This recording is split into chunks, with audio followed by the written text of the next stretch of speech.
Well, howdy there. The party, had just arrived at the bandit fortress. They entered upon the halls of the great stone structure inside the mountains, and met along with another pronghorn, to which Ian immediately kind of formed a. I would say bromance probably is probably the closest thing. It's just it was great. So I'm sorry, it just music's playing out loud.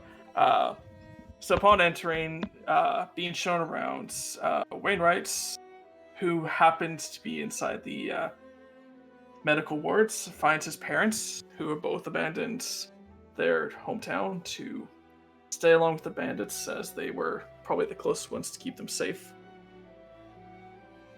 Sorry, Cam. Uh,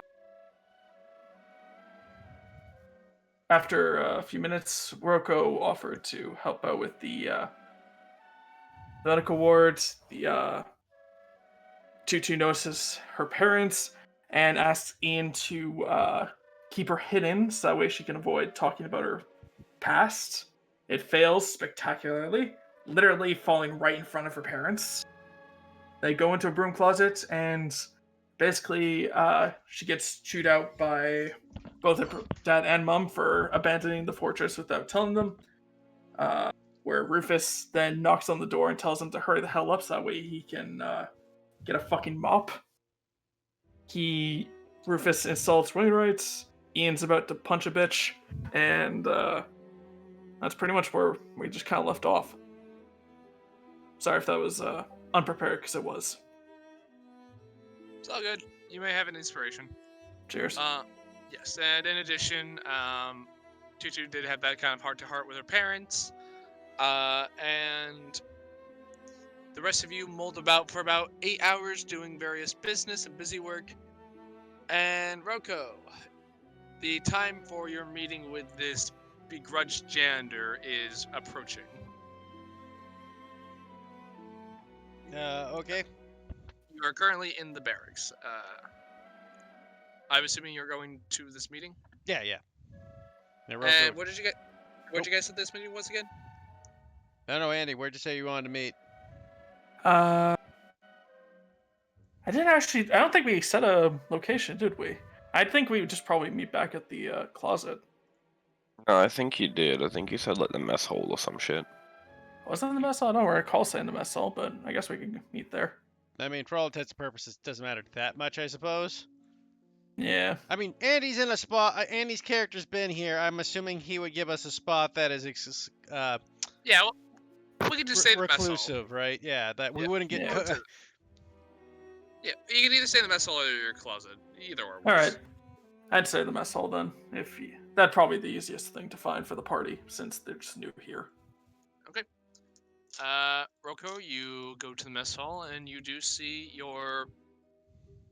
the janitor sitting there, with a bowl of chili.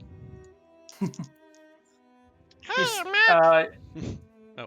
Rufus is just kind of scarfing the shit. I'm scarfing the whole thing of chili down, just trying to get ready for the meeting. He's like, "Fuck it, I'm hungry." So, and he just kind of looks up at the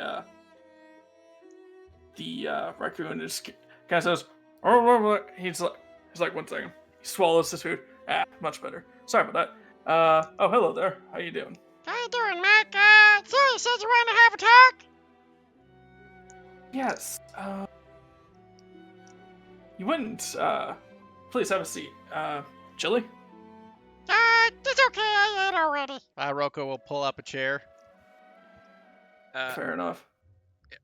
Keep in mind the mess hall does have people in it right now. There's not too many people as it is kind of late in the evening, but yeah, just so you're aware. Yeah, fair enough. Rufus just gonna shrug and just kind of go back to his chili, and he's not gonna say anything for a minute, just taking a few bites. Says, "So, interesting company you guys you have." Well, I mean, there's not much more interesting than all the bandits around here, right? Kidding me? This place is mundane as all hell. I just want to go. It's you're free to walk out, but it's just not any real points since there's nothing out there. I kind of miss the Force, and I kind of miss Salter Ports, but it is what it is. Yeah, fair enough, fair enough. George from Salter's Port, eh? Yeah, used to be a sailor. No kidding. It was miss the sea, miss fish. Fishes. All they got here is just.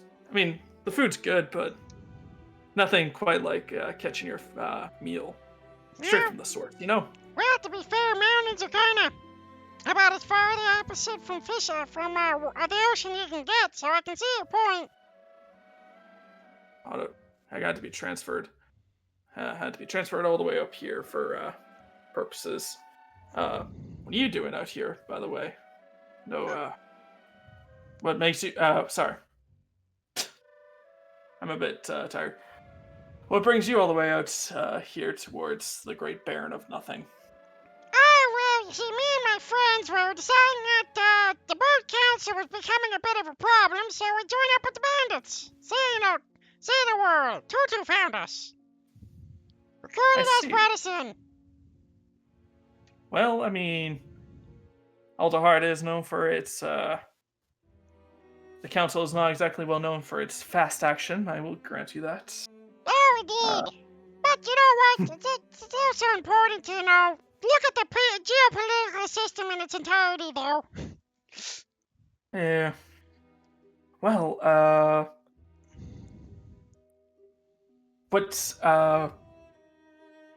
so how you finding the bandit fortress then? I mean, it's okay. Your doctor's gotta learn to chill a bit, though. I mean, getting the job done's what's important.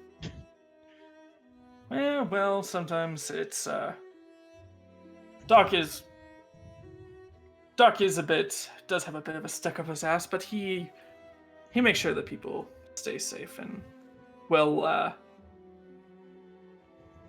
have a well balanced I can't think of the word. No matter. Balanced diet? No, a well balanced healthy living. Oh, okay. Yeah, sorry. I can't. It's been a long day, and that latrine business was not exactly the most fun I've had all day. Yeah, magic clearing them out causes a lot of fumes to get into the nose and cause brain damage. Especially the chemicals. The chemicals are just ridiculous. Yeah, kinda Anyway. wonder if that's what happened to Tutu. Wait, are you talking about the one that was in the closet? Yeah, Oh, okay. little mouse girl. Yeah, out of all the places, why the closet? I don't know. Especially the one. Whatever. Since you are since you are new here, I guess I should properly introduce myself. You can call me Rufus. Pleasure to meet you, Rufus. Name's Rocco. Rocco. What? Michael, would it be okay if I rolled like a history check just to see if I know that these guys are the bandits, strippers?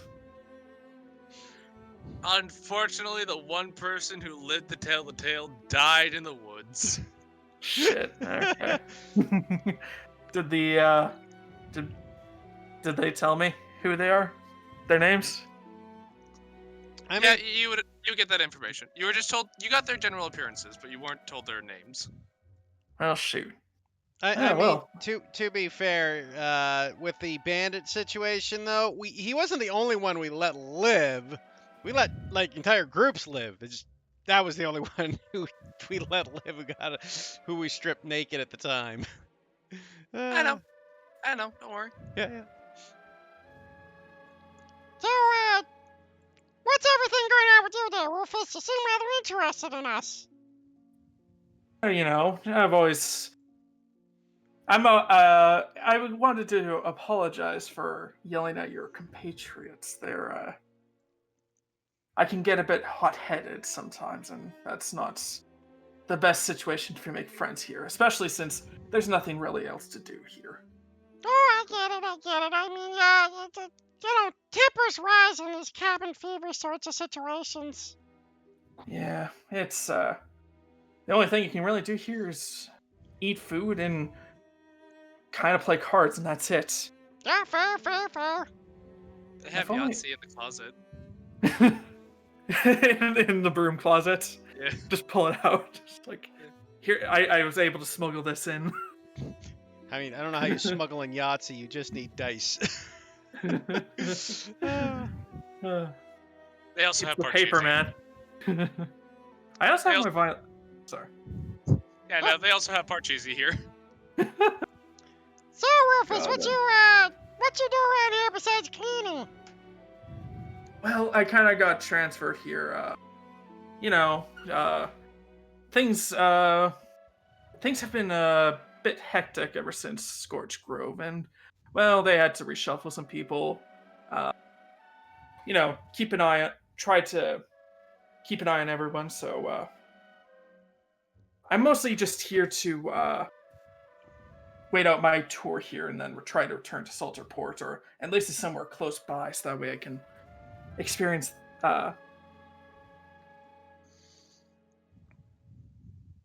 Rufus kind of just gives a rub of his eyes. All right, I'm not the best at this, am I? Well, I'm kind of hoping to try to convince one of the bandit leaders to try and expand into the sea a little bit to try to import smuggling. But so far, no success. Your goal is to expand the business. Yeah, basically. Well, if you're looking for an unknown Unfortunately- port, there's a tree up by the north by the coastline, and nobody knows what the fuck it's about. Tree by the coastline. I'll be sure to keep. Oh, that one, yeah. Rufus just kind of gives like a arch relic. A tree. Okay, I haven't been out to that coast so far. I'm from the south of. Oh, I get you. South I'm of just Alderheart. saying, who knows? Maybe you could set up a whole smuggling port up there. We have no fucking clue what the tree's about. Maybe Yeah, it's a shipyard unfortunately- in disguise. It could be, but I don't know if there's any roads leading out to that location. Actually, Rufus is going to pull out a map. Wait, would it be okay if I had a map, Michael? I'll say they're given your occupation, you could have one, sure. Okay. He just kind of just looked at it. I mean, I guess we could do it via through the rivers, but we don't know if there's any routes that could really lead through there via land. But that's not important. Either way, it's not my attempts are not very successful. So. Yeah, so you've spoken at a big cheese sort of thing a few times, eh? Well, I'm trying to, but they're not exactly the most forthcoming with low level members, especially since recent leader change. It's been kind of hard to get appointments with them. Andy, you would know that the general has been the general for the last few years. I thought you said that they were switching, because that's the reason why Elderheart wanted, because they were switching generals. No. The general has been there for a few years.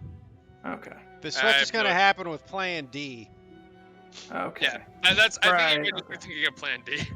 Yeah, sorry. It's well, either way, the general's a bit hard to come by, so I'm just trying to. Well, tell you what, Get I in. got some great ideas for the general, too. Maybe we can work together to try to get up there and see her. Fish just kind of gives it a bit of a smile and says, "Oh, really? You have ideas for the general, do you?" Oh, yeah, lots of them. Like I could increase the healing potential of the city by 63%, reduce waste, and have the recycling of weapons and materials so we can help build a more green environment of the keep. I don't know what you were going on about, but it does sound interesting. Well, It's if that is magical carbon emissions are going to cause global warming and... Groko goes off. I'm just... Rufus is just trying to figure out what the hell he's talking about. No, he's talking about the tree, not what the hell's a tree. Oh, sorry, I misread that. Apologies. Well, I'm not quite I suppose if we were able to,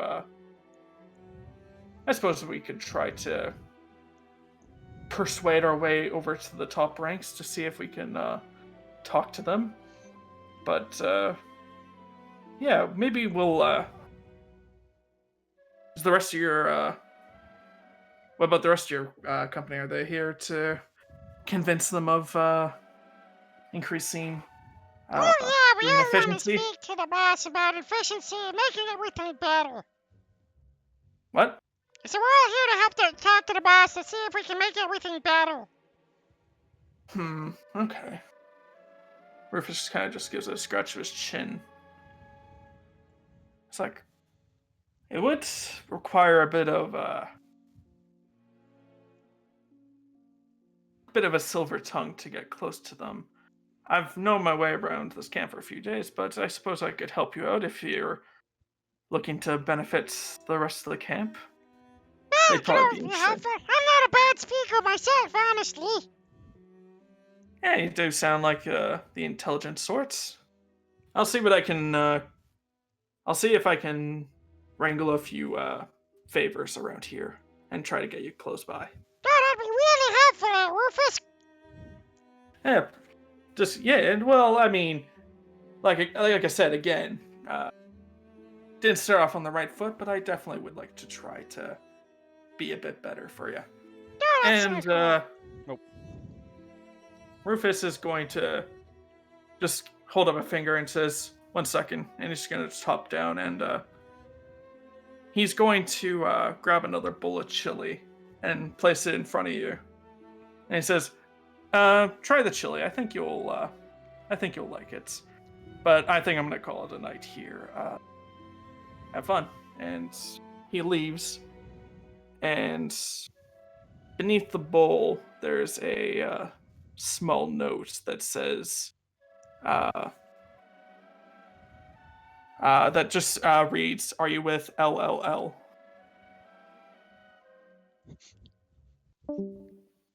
Nope. Who did we lose? Who did we lose? Groovy just decided to die.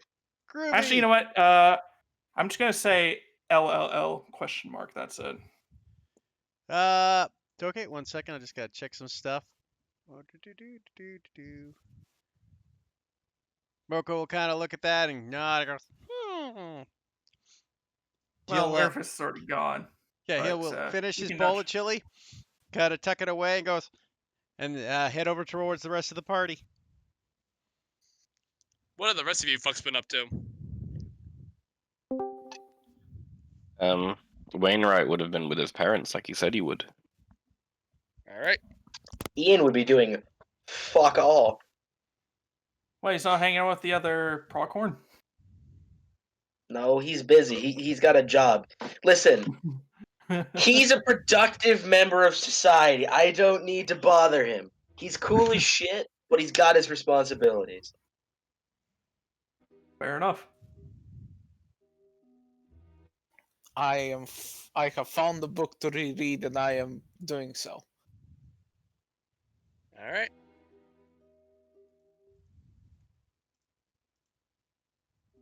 So, Kinda hard Rocco, to... Sorry. yeah, you walk back into the barracks. Roko will gather anyone he can see around him. All right.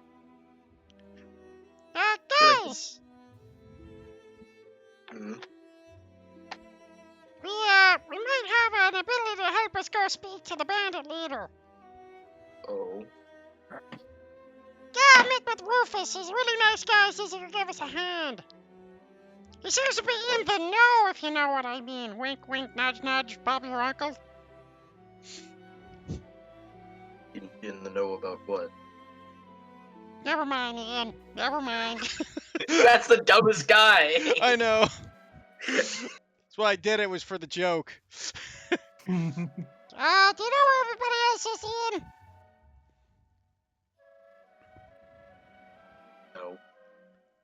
I just picture Ian just sitting in the middle of the barracks, just Uh, playing with a rubber duck. Well, let's see if we can find him. We gotta get everybody together to plan our next big charity meeting. I think Wainwright just his parents.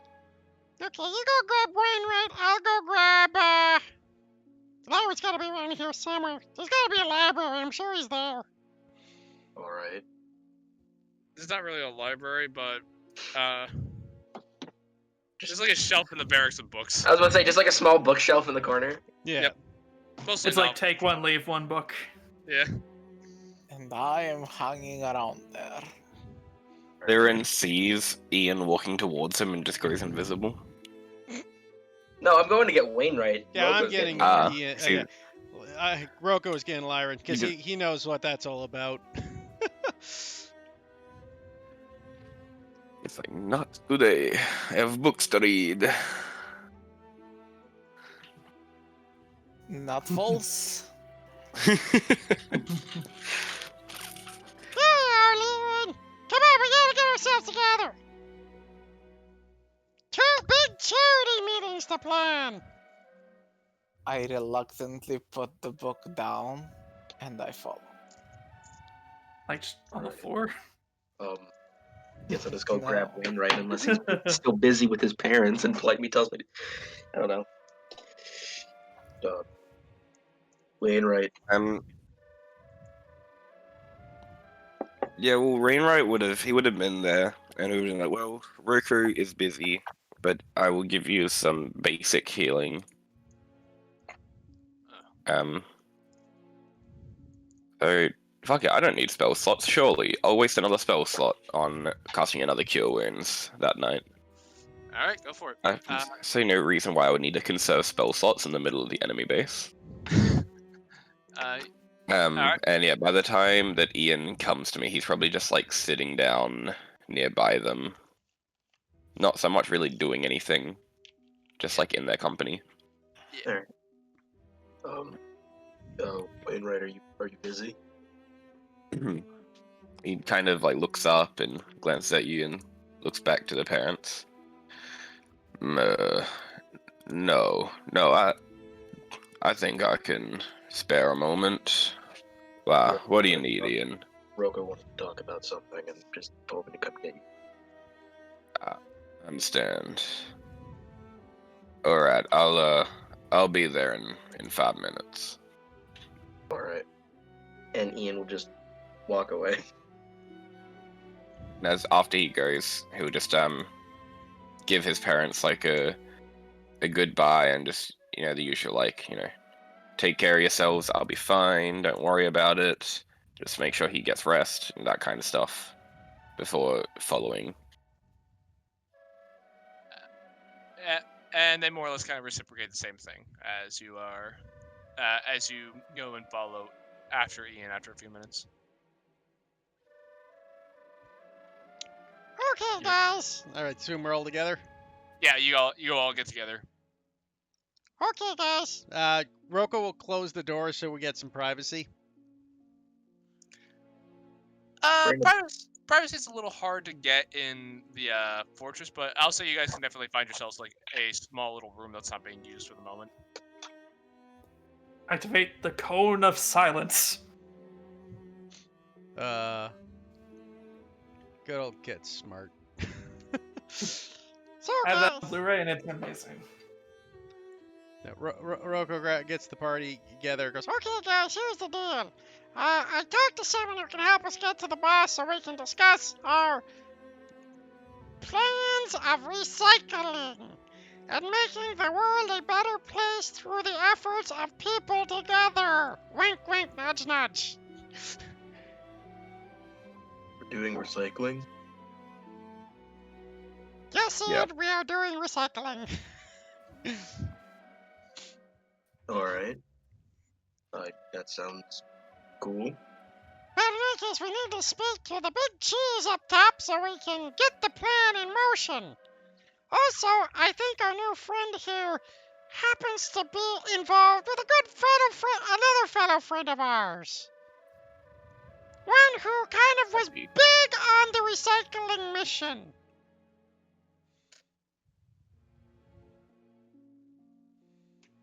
just completely lost. Just You know stares the at him with image the I have 1,000-yard written right stare. now? That is his facial expression. Don't worry Just about he's it. I'll lost. explain it to you later. All right. So we have we have an unexpected ally inside here. That's good to know.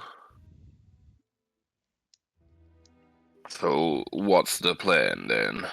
Well, at the moment, we'll have to get together with our friend Janitor Rufus to work out some more better details, but we're hoping we can get past the main guards either through speaking with them or other means necessary to discuss things with the leader. I figure between the two of me, between me and Rufus, we could probably get enough chit-chat done. All right. So with that in mind, it may or may not be necessary for the rest of the party to create a sort of distraction. Noted.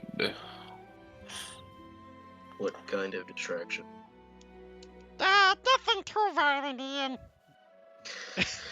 All right, all my ideas are out the window.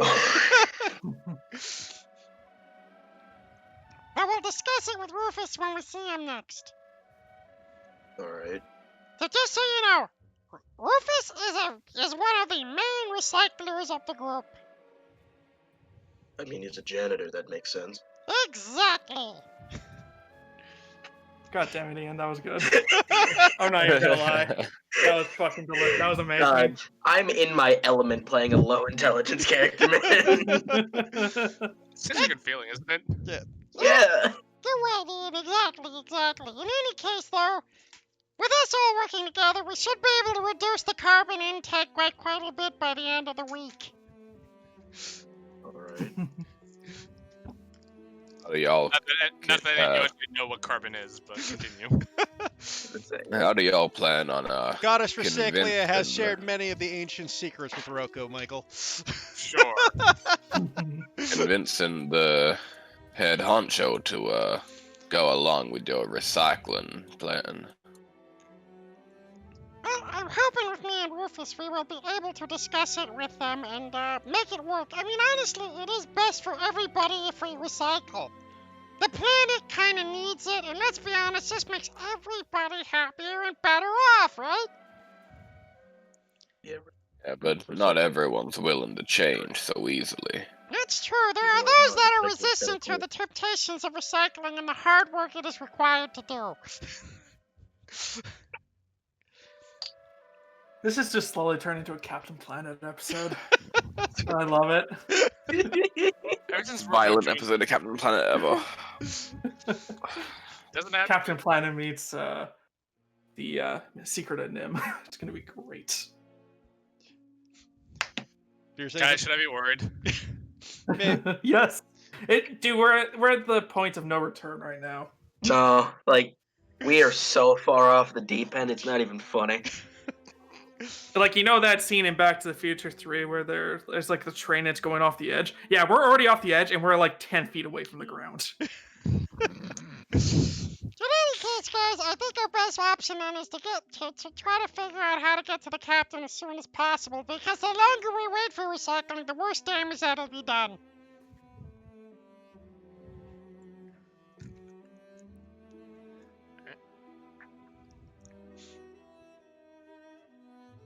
So, are you guys discussing anything else, or have any other plans for the evening?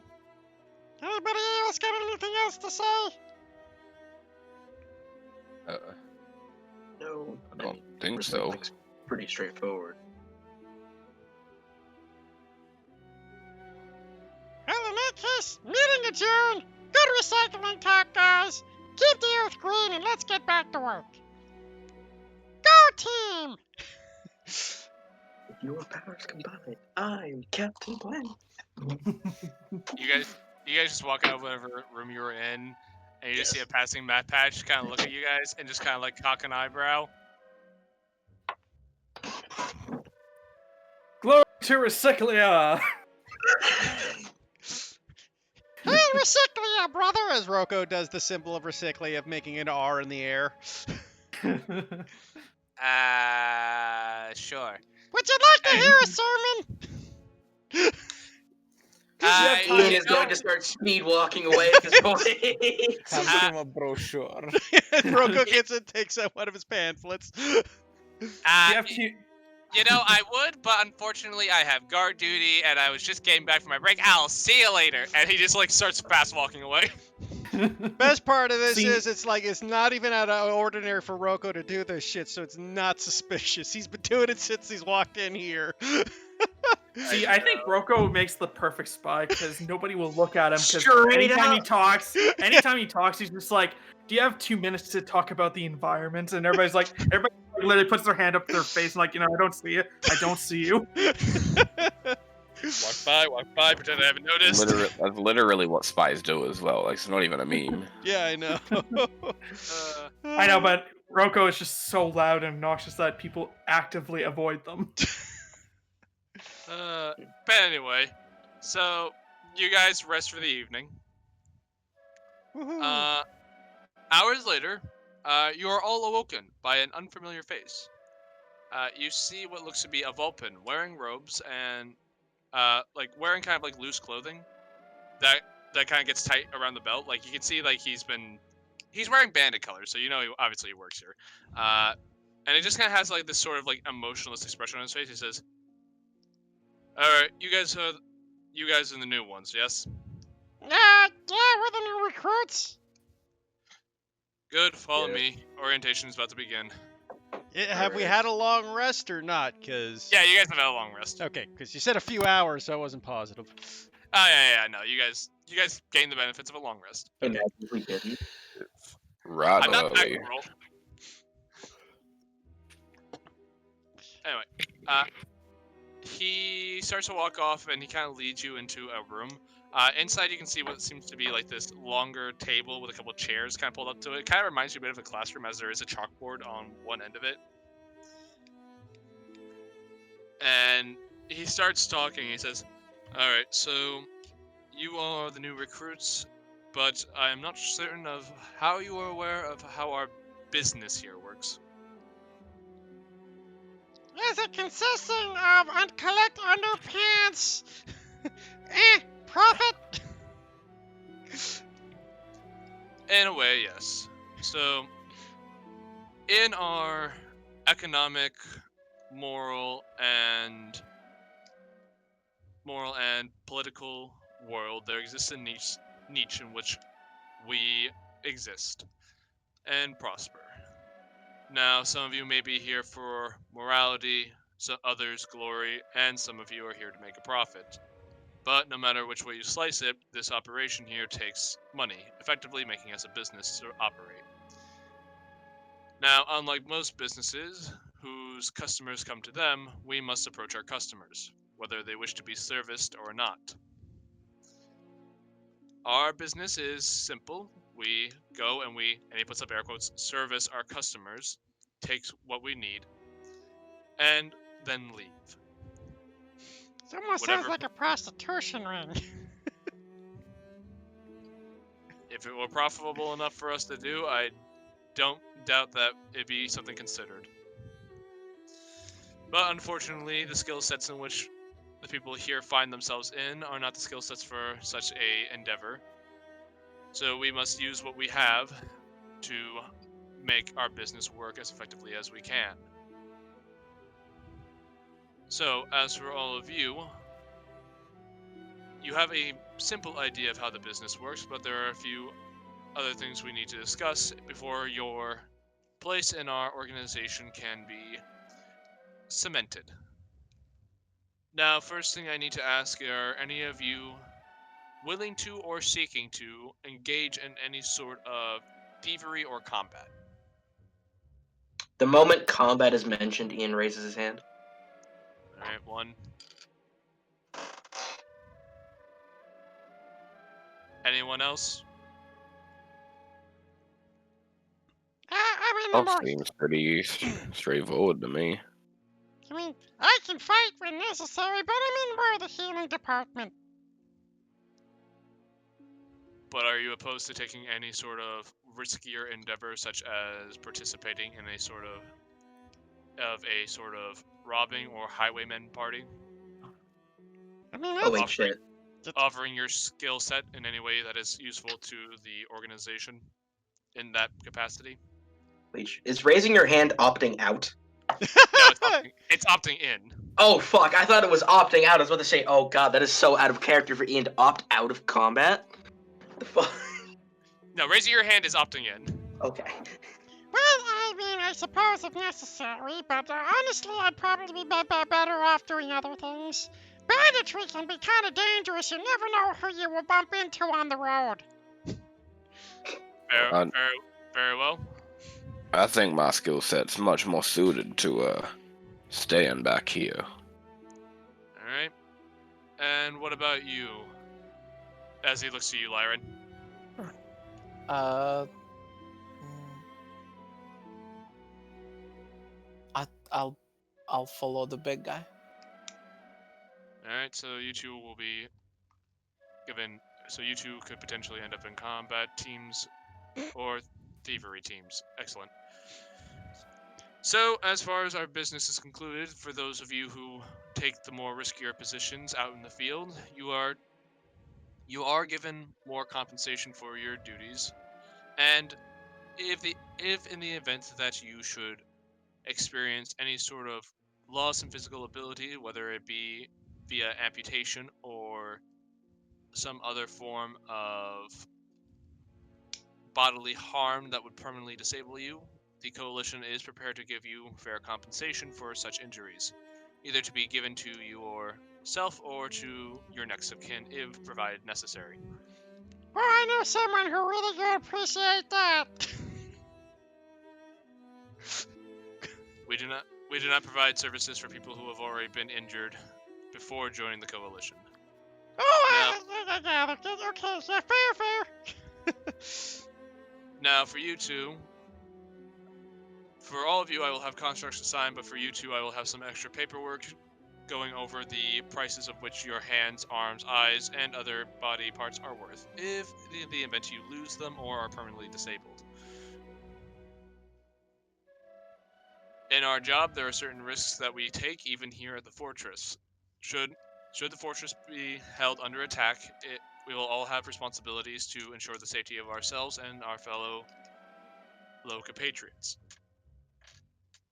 Now, Ian's gonna slowly raise his hand. you have a question then? Oh, is there a medium you want the paperwork written in? Because I only got crayons. Ink and parchment will be provided. All right. Now, for you two, as he goes over to Ian and Wainwright, and he pulls out a couple pieces of parchment. One of the parchments is sort of what seems to be like basically an insurance policy stating various prices for if you were to lose the function of various body parts or just completely gone, if they were to be completely removed from your body while performing tasks for the Coalition, listing generous compensation for each individual part. And he says, if you would sign here and here, denoting that you are comfortable taking up any sort of highwayman role or any sort of combat role if the situation provides such necessities, and you are agreeing to the compensation in which you will be given if you are critically injured while performing these tasks. This kind of sounds like a bit like a bandit mode, don't it? Alrighty. Ian's just going to print his name on the paper. Very well. Same. Very well, thank you. He takes the parchments, lets them dry, and then rolls them back up. As for the rest of you, you'll most likely be given positions here at the fortress, doing other tasks that are crucial to our work, repairing equipment or people, along with other various tasks. I'm a little curious though. What's with the contracts? Simply put, they are formality, if nothing else. Everyone here who enters the Coalition has, in a way, agreed to a certain set of rules. By signing these contracts, you agree to abide by our rules and are acknowledging the punishments that may be dealt out for disregarding or breaking said rules.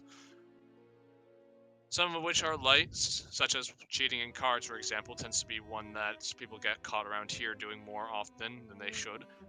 But that tends to only require a light punishment of being locked in a cage for about a day. But however, if you are to be found out as traitors or spies, you will be brutally beaten within an inch of a life, and then most likely, if not dead, ransomed back to Elderheart. I'm curious. We gotta sign a contract for you to make that sort of thing legal? You misunderstand. The contract is not to give any sort of legality to it, but simply a acknowledgement of the rules that are being put forth upon you. You are free to break said rules, but you then run the risk of us finding out and dealing the punishments in which we have agreed to.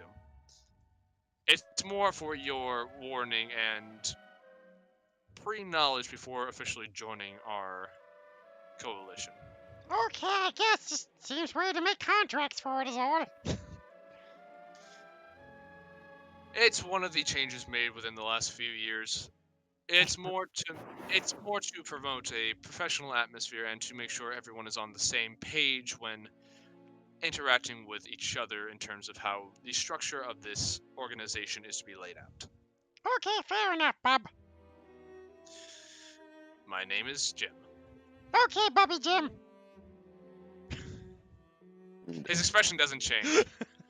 Now, as for you two, as he looks to Roko and Laren, you two will be given job contracts. If I may ask, what are your specialties that would help the fortress? You in mean any way? Wainwright?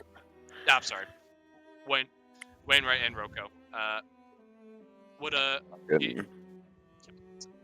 can work the forge and keep weapon maintenance up to scratch.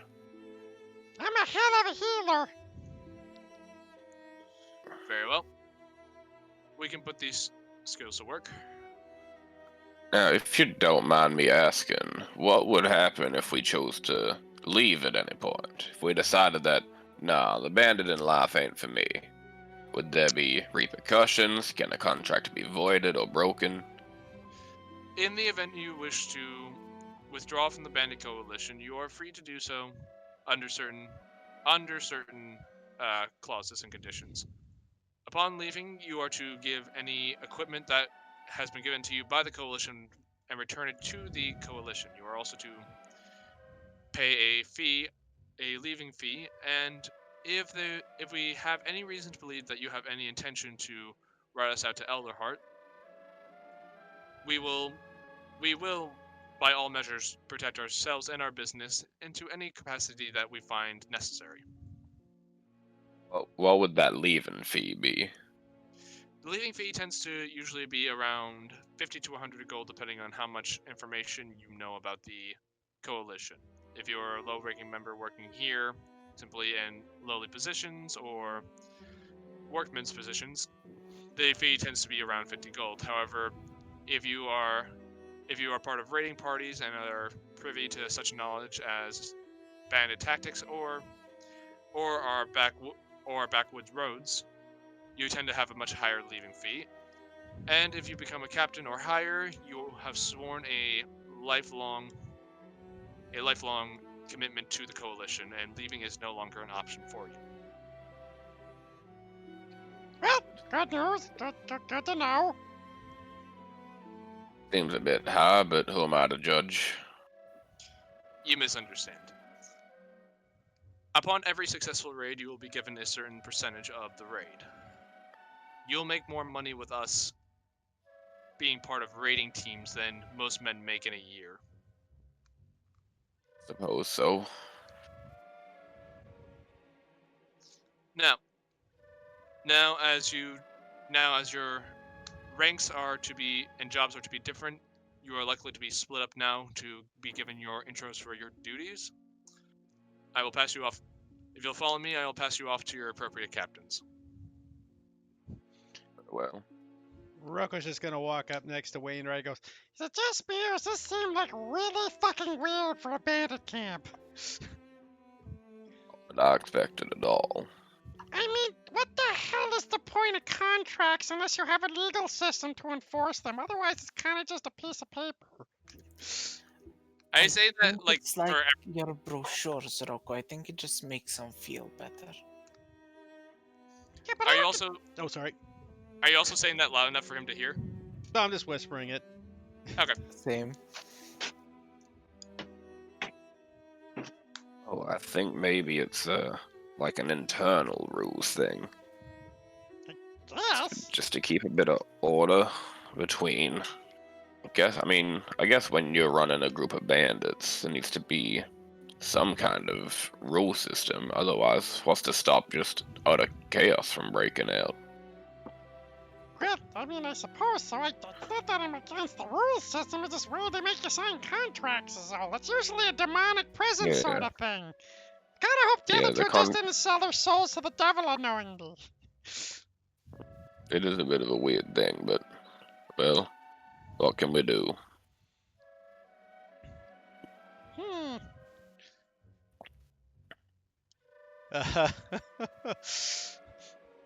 So, as you guys are walking along, you first run into Captain Learnit, and the Vulpin looks up at him and says, "All right, I have two new combat bandits here who are going to be put under your tutelage.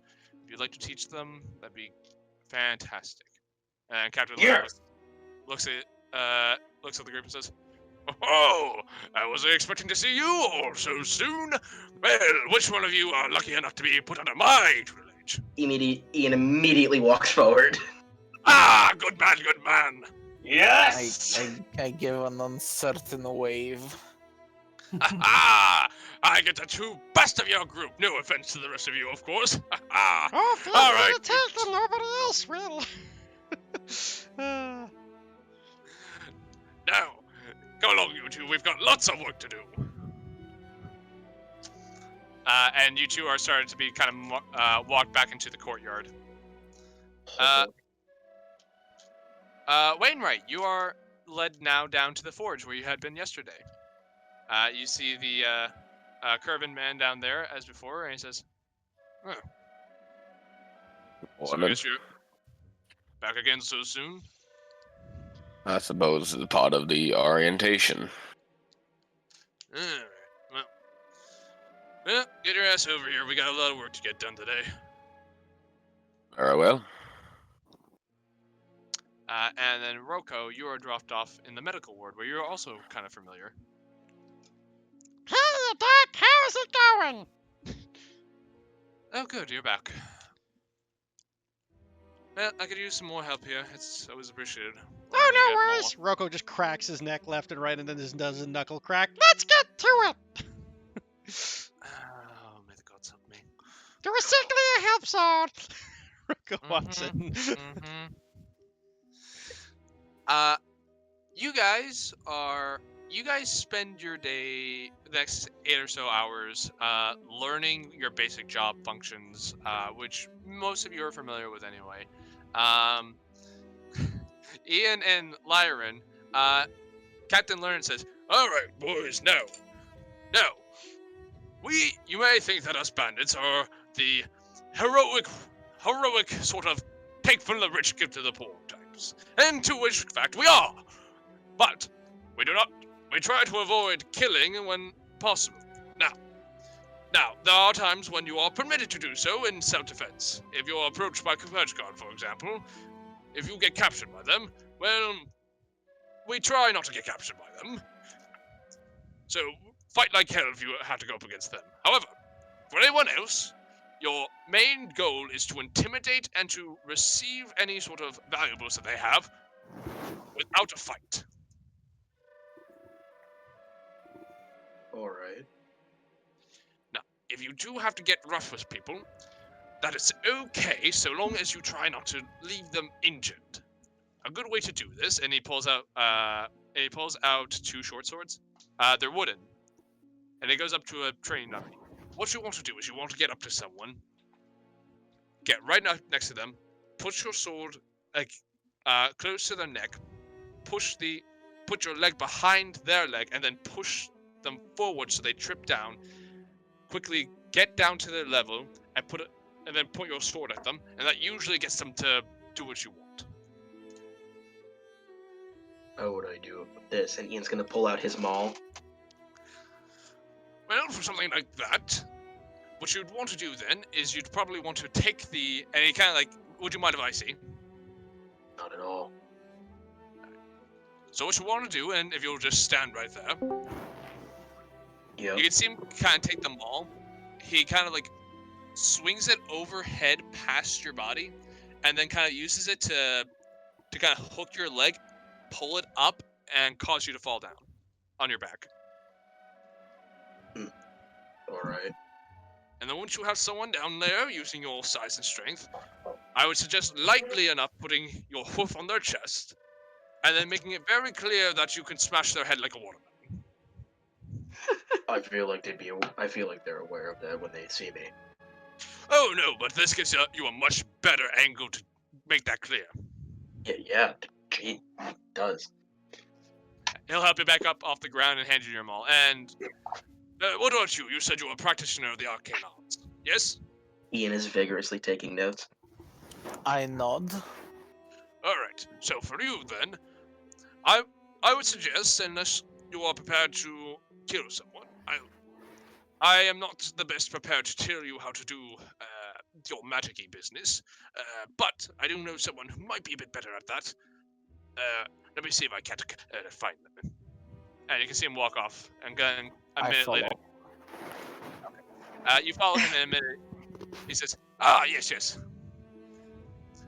Captain Bajou, how are you? And you see this hedge woman turn around and says, it is good to see you, my friend. Is this a new recruit? Oh, yes. And apparently is a practitioner of the arcane arts, such as yourself. I figured your tutelage would be most appreciated for him. He signed up for to be part of raiding parties and other combat roles, so I figured your tutelage here would be most appreciative. Yes. Tell me, what is your skill set so far?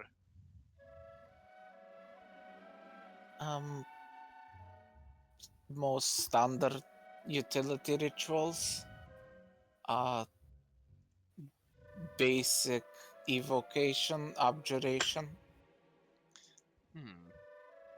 Tell me, do you have a spell book in which I may quickly peer through? I hand her over my spell book very reluctantly. Do not threat, I will not keep this from you for long. You can see her kind of thumb through it. She says, yes, these will be useful. So, my suggestion to you is with many of your evocation spells, I would suggest aiming them at people's feet, or in front of them, their feet, to scare them. You do not want to hit them as too often unless you are aiming to kill, or to intimidate. She kind of like starts kind of going over with you, kind of like you gather that there's not too many bandits here who know magic, and so, but she kind of like goes into like how to properly intimidate with it and how to kind of what your role in a unit would be. You guys spend the next 8 hours practicing your trades. Tutu. Yeah. Everyone has been being given their intro day. You know, kind of like the first day on the job. You know, here's what we do. Here's how we do it. While everyone else is away, your father comes up to you and says, Fair. "Hey, kid. Doc wants to see you up at the inner keep. Don't want to keep her waiting. Would you mind heading over there now?" Yeah, sure. He said inner keep or? Yeah, the inner keep. Which, the infirmary up there, you don't get sent to unless there's a serious problem. Nice. Yeah, sure. Come. Your dad kind of leads you up there. So you go past the main doors to the inner keep. walking the short sort of pathway up to it, where you see two map patch guards wearing chainmail and carrying great axes. Mhm. And they kind of let you in. You then hook a right, and then you see what seems to be a small room. In this room, you see three figures, two of which are in bed, with heavy bandages over them, and one of them seems to be missing an arm, while another is missing a leg. Uh-huh. And then you see a Vulcan woman, darker fur with sort of a brown around the edges of her face. I mean, with orange around the edges of her face. Mhm. And she looks at you and she says, "Ah, hello. Is this the one you are looking for? Or is this the one you wish to have examined?" And your father goes, "Yep, that's her." Very well, very well. You are Tutu, no? Yep, that's me.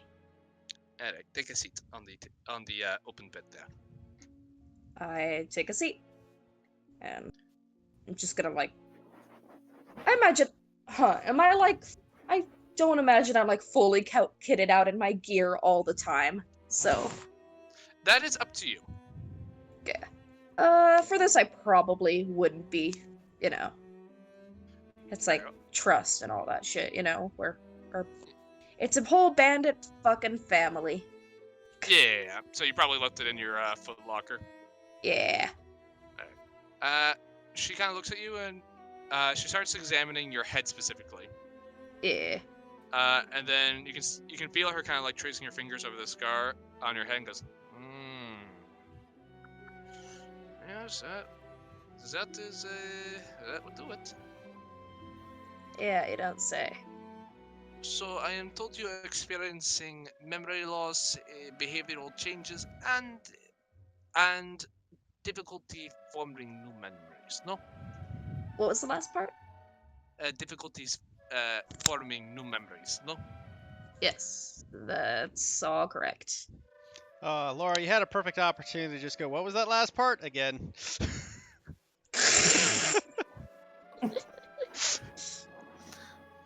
God.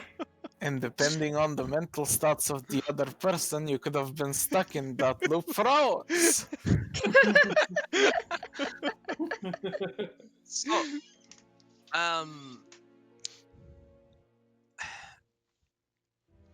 what you are experiencing is some sort of mixture between what we refer to as retrograde amnesia and terrograde amnesia. Okay. I'm not gonna lie, I'm not sure how telling the person with the amnesia is about that is very helpful, but I do appreciate it. Well, what I'm trying to tell you is that, unfortunately, I am not able to fix this with a spell. Such things are beyond my capabilities. However, I know there are magics in the world that could potentially fix this. Just none available to us. Right. What? Now, sorry, continue. What kind of, I don't know, people might I find, assuming I could, you know, get them on my side, that could help me out with that? You could try the main temples of the Amerian, but that would such services are not cheap. As much as they like to as much as they like to boast about how much they are willing to help and whatnot, such a spell would cost a good deal of coin, and they are not likely to simply give out those services without some sort of compensation. Figures. Yes. Now, from what I have seen and what has been described to me, you are you are more than likely going to fall under compensation for such mental injuries to yourself. But I do have a few questions I must ask you. Was this a uh, injuries that occurred while performing official uh, coalition duties? Uh, mm, no, not really. What was that? No. This was. I don't think it was official. No. Okay. She kind of makes a note of that. And do you believe that these injuries are going to be a great hindrance to your work? Are you seeking to retire, withdraw from the coalition, maybe take up a more passive role in the organization? Mm, I've. Hmm. Let me put it this way. As long as I have someone who can remind me of what my goals are, I'm pretty fine. Uh, from, day to day. Most of the time. So I can keep fighting and stuff as long as I have someone to basically keep me on a metaphorical leash. So I don't think I need to completely retire. But yeah, Very well. kind of why. This is definitely a deception, but kind of why it took so long to get here with that group, because I kept kind of forgetting where, anything, everyone was, all of that. Alright, make me a deception check. Alright, cool. Doing this from my phone, so I apologize if I accidentally roll athletics or history. All good. I hope I rolled deception. Maybe I rolled deception. You're all You deception. did. Yeah, cool. And an 11. She seems to kind of like jot that down, doesn't really seem to think anything of it.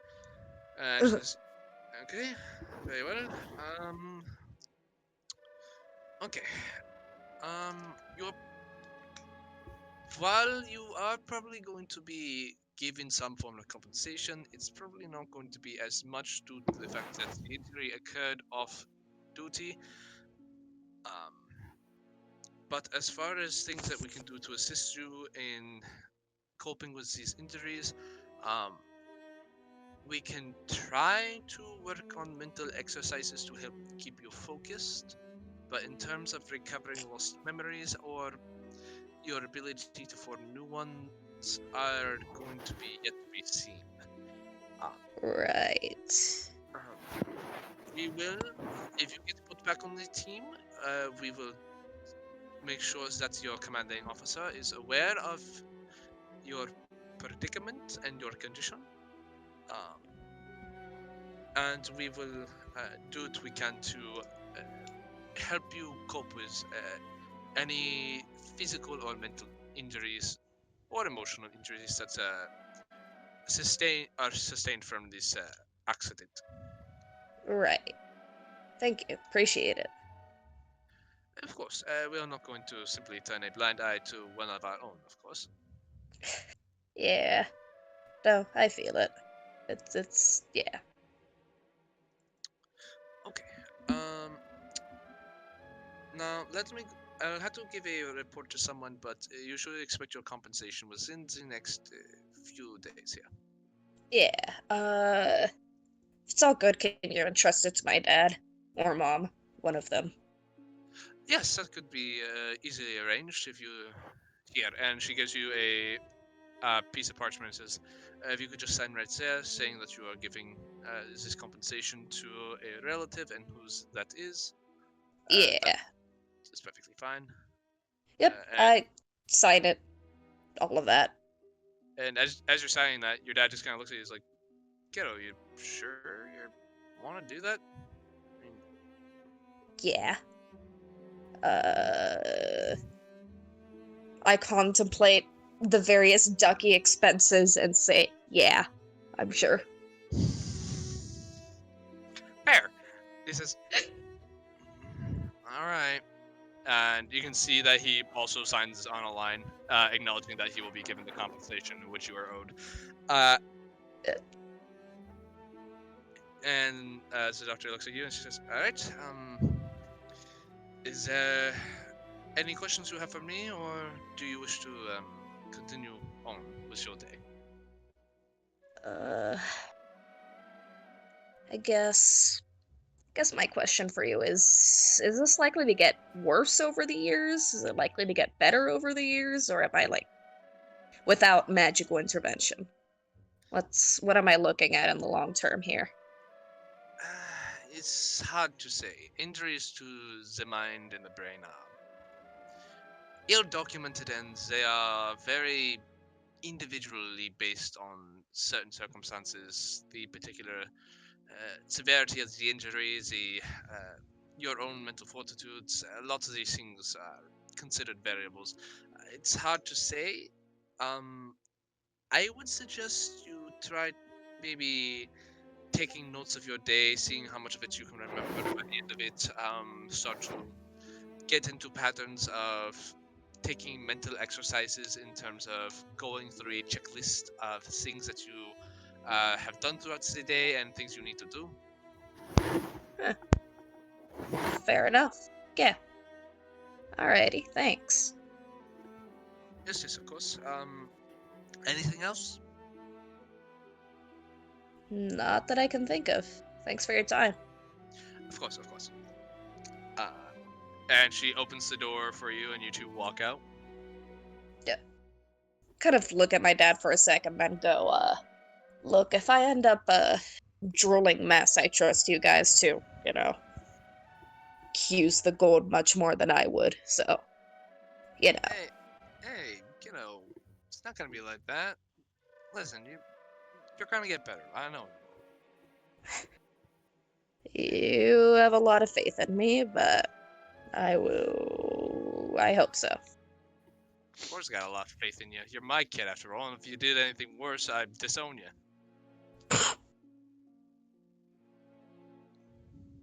He kind of gives like a smile and a wink, like a kind of like you can tell, like your dad kind of fucks with you, like and says shit like that, but he God. doesn't mean it.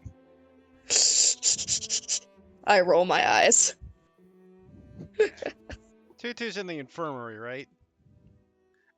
She is in the inner keep infirmary. Yeah. That's where people go when they're usually like losing limbs. Yeah, or paralyzed through strange instances of necrotic energy. Yeah, no. If such a a case were brought to them, they'd probably end up there. Yes. God.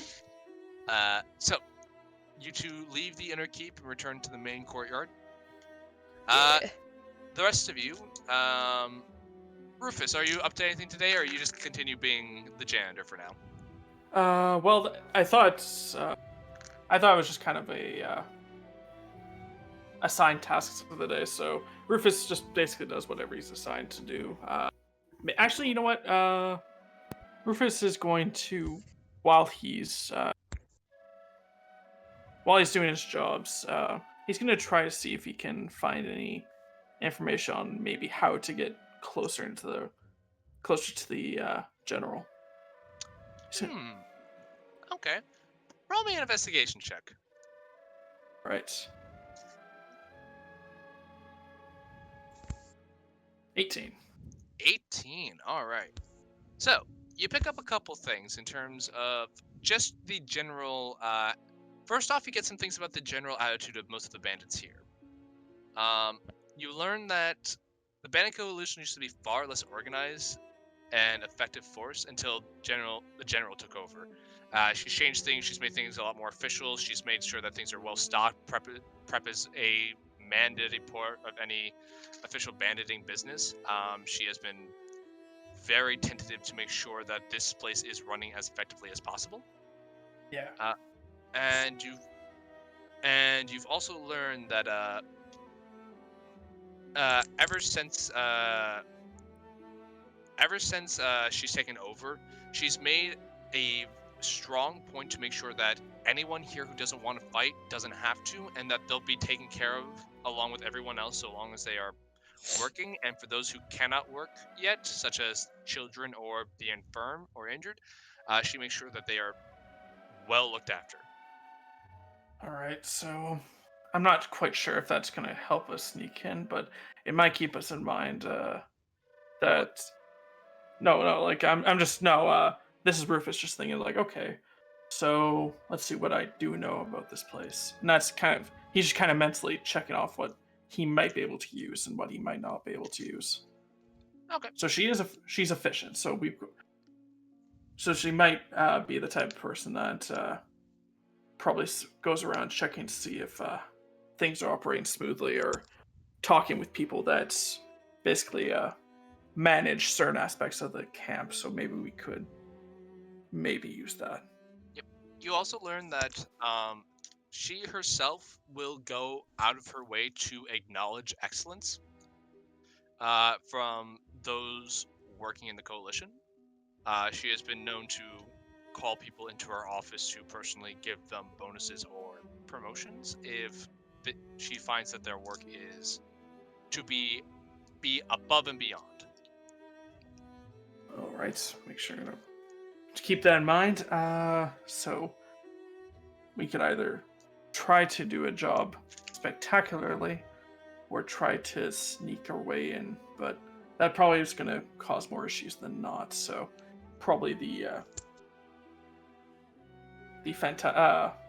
terrific job is probably a much more safe option, probably. Potentially, that's up to you. Potentially. It depends on the job.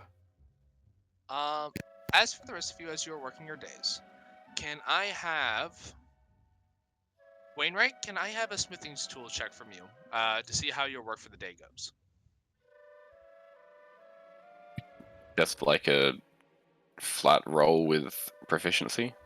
I'll say this is going to be strength-based, as a lot of the things you are making are more of things like short swords, scale mail, stuff like that. Yes, my one area of specialty. Nice. Alright, kind of a slower day for you. You get some work done, but this forge isn't your normal workspace, and you're kind of not used to having to work with other people as much. So it's kind of catching a little off guard today. Surely they also notice that I am not strong. This is true. But They're like, hey, new guy, bird guy, do the heavy lifting. Like, bro, I have negative muscle. yeah, they're kind of getting that impression from you now, so your next day's work may be a little different.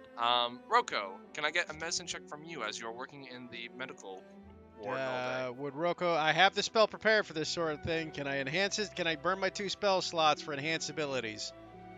I will say if you burn both of them, you can. I'll let you have it for the 8-hour day. Cool.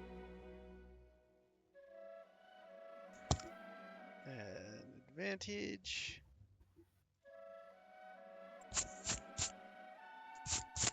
Uh, 24. Did not have guidance, obviously.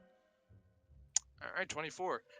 Rocco, you are just all day. You are just setting bones. You are treating burns. You are doing. Basically, you are doing a lot of good work here today. You've basically had like 20 people in this ward, and you have basically been getting all of them squared away, and will be sent out in the next couple days, at worst. Did I burn any spell slots as well? I'll say with that medicine check, no. Okay. Lyran, you are being given tutelage and the arcane hustle that these guys are going with. Just make me a Arcana check to see how well you perform.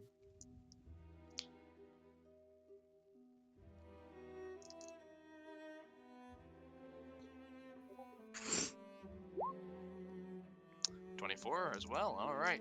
Yeah, your tutor seems very impressed with your skills as you are learning, as you very swiftly and justly so pick up on how to sort of aim your spells carefully enough to where you can kind of get light, like scorches, like you can kind of sort of like lightly like hit people without causing any real damage. And your tutor seems pretty impressed.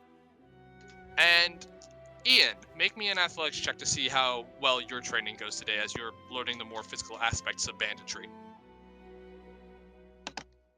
Oh boy, I can't wait to roll shit. Hey, not horrible. It's okay. 18, 12's a decent roll. It's above 10. Yeah, Bro, I rolled a 7. I was anticipating to roll like a fucking 4 or something. But within 18, you are like you found you're pretty good at this. You're not like the best, but you're pretty damn well happy of how of a bandit you're turning out to be. Michael, that's all he does. He literally beats the shit out of people for a living. Of course he's gonna be good at it. Yes, but this is more so in the fact of trying to put more on showmanship and do Yeah, certain there it maneuvers. is. Showmanship is not his thing. He gets shit done. Period. This is more about learning how to do things in a certain way as to intimidate without hurting as much. Would you say it'd be out of the question to like acquisition like a longsword so I can do the intimidating stuff? Just easier so I don't have to do it with a fucking maul? If you would like to put in a request, you talk to Dude, I'm willing to pay the gold up front. yeah, you talk to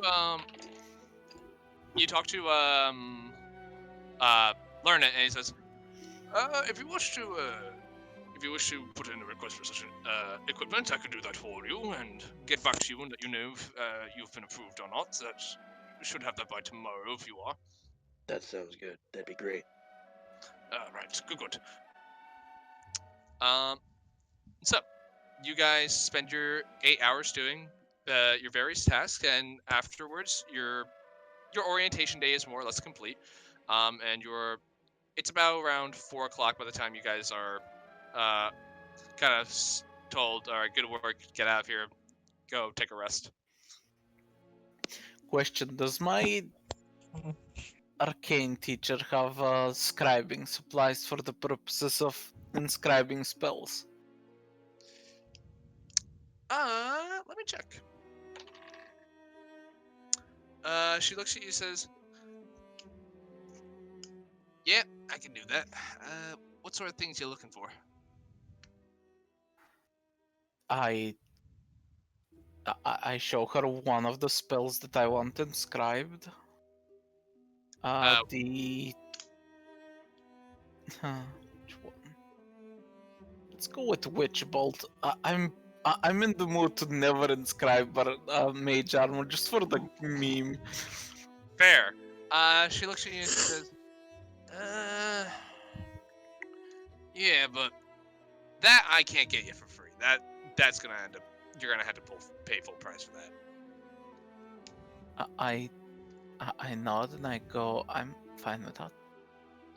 Alright. For first level spell, I'm pretty sure that's 50 gold per spell level, yes?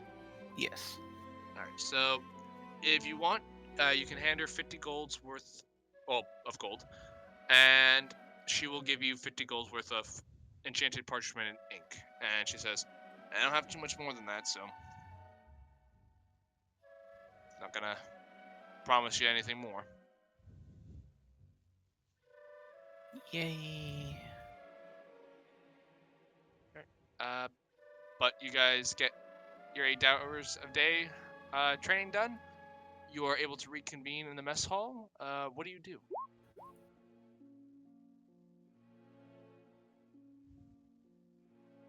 What does Thunderwave do? Jesus.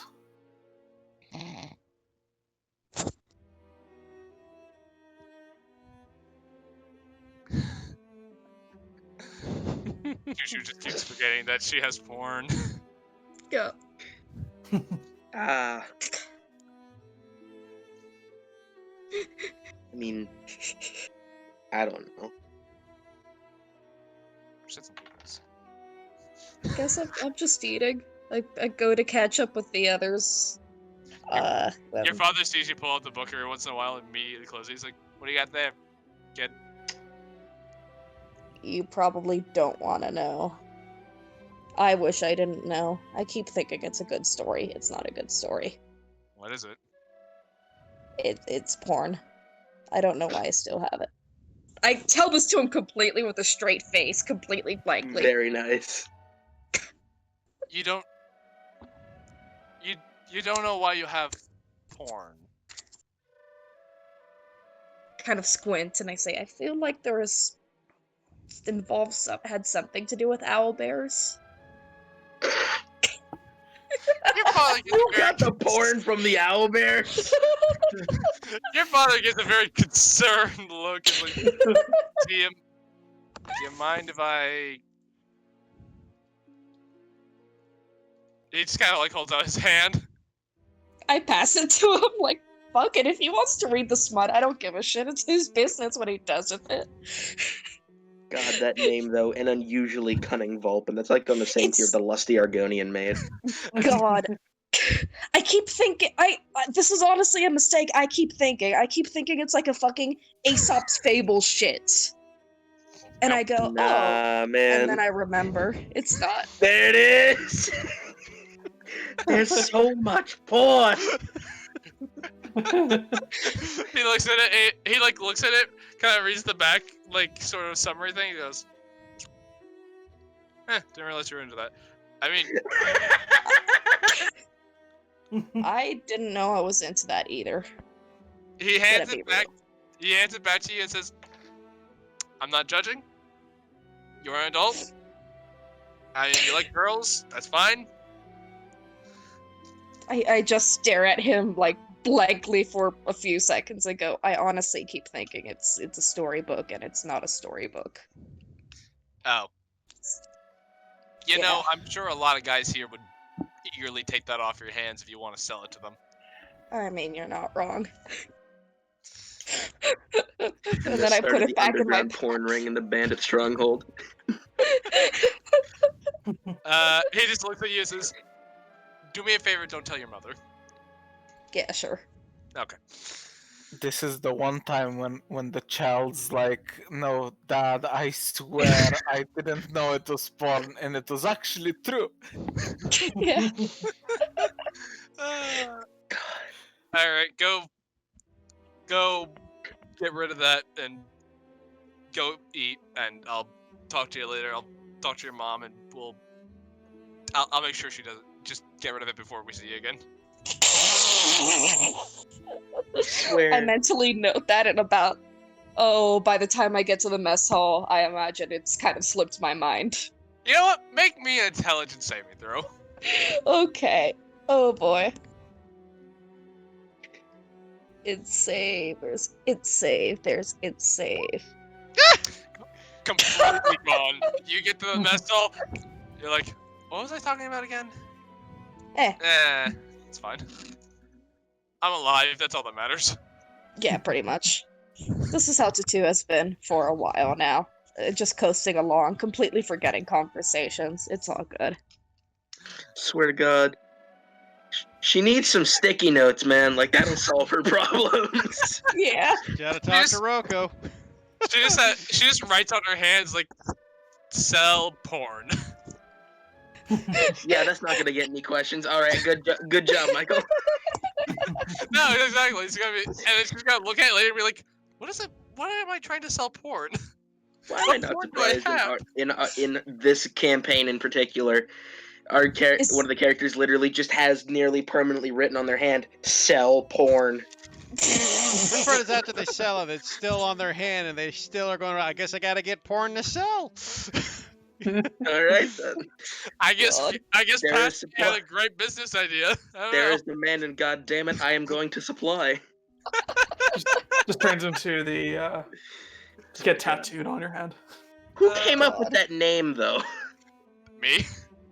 Swear to God, that is like on the tier of the one other smut joke I've heard in D&D, and it was Big B's on the other hand. God.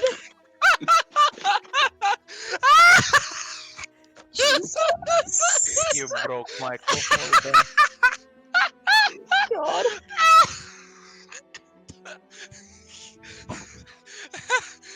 There's that and a much dumber one of how to use the deck of many things in the bedroom. I don't know. I like Big B's other hand. That one gets me. That one gets me. crafted by a fucking genius. Oh, Jesus. It's so simple, but I love it. God. Oh, Fucking I hope wild. the recording doesn't crash because I want to listen to that again. No, it's recording. In God. any case, Oh, so you guys all be in the mess hall. It's Taco Tuesday. You're good. Just do what Oh, you no. gotta. Yeah, I just look at the others and go, so how is your first day of being a bandit? It was For real. great. Yeah, I was able to Nice. heal a bunch of people, get their bones reset, though we still gotta figure out how to get that recycling going. Yeah, I mean, I could go help with that. Like, I could go help the janitor now if we really want to get that recycling thing online. Yeah. By the way, Rufus, you can join them if you want. It's not hard to find them. They kind of cut an image. Oh, Yeah.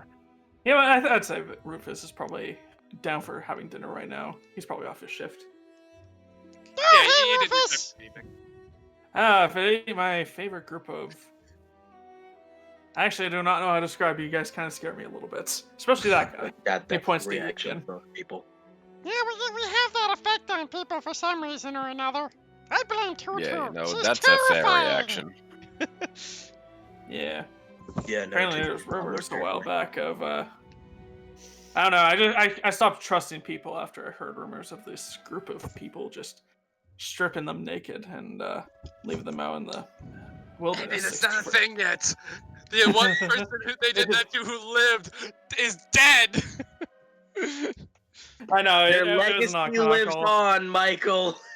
So in any We found- case, and all the others were put in prison. So Yeah. so There- I can't help but notice, Rufus, that yeah, I got your note, and you're right. We do have a lot of friends in common. Yeah, I know. It's,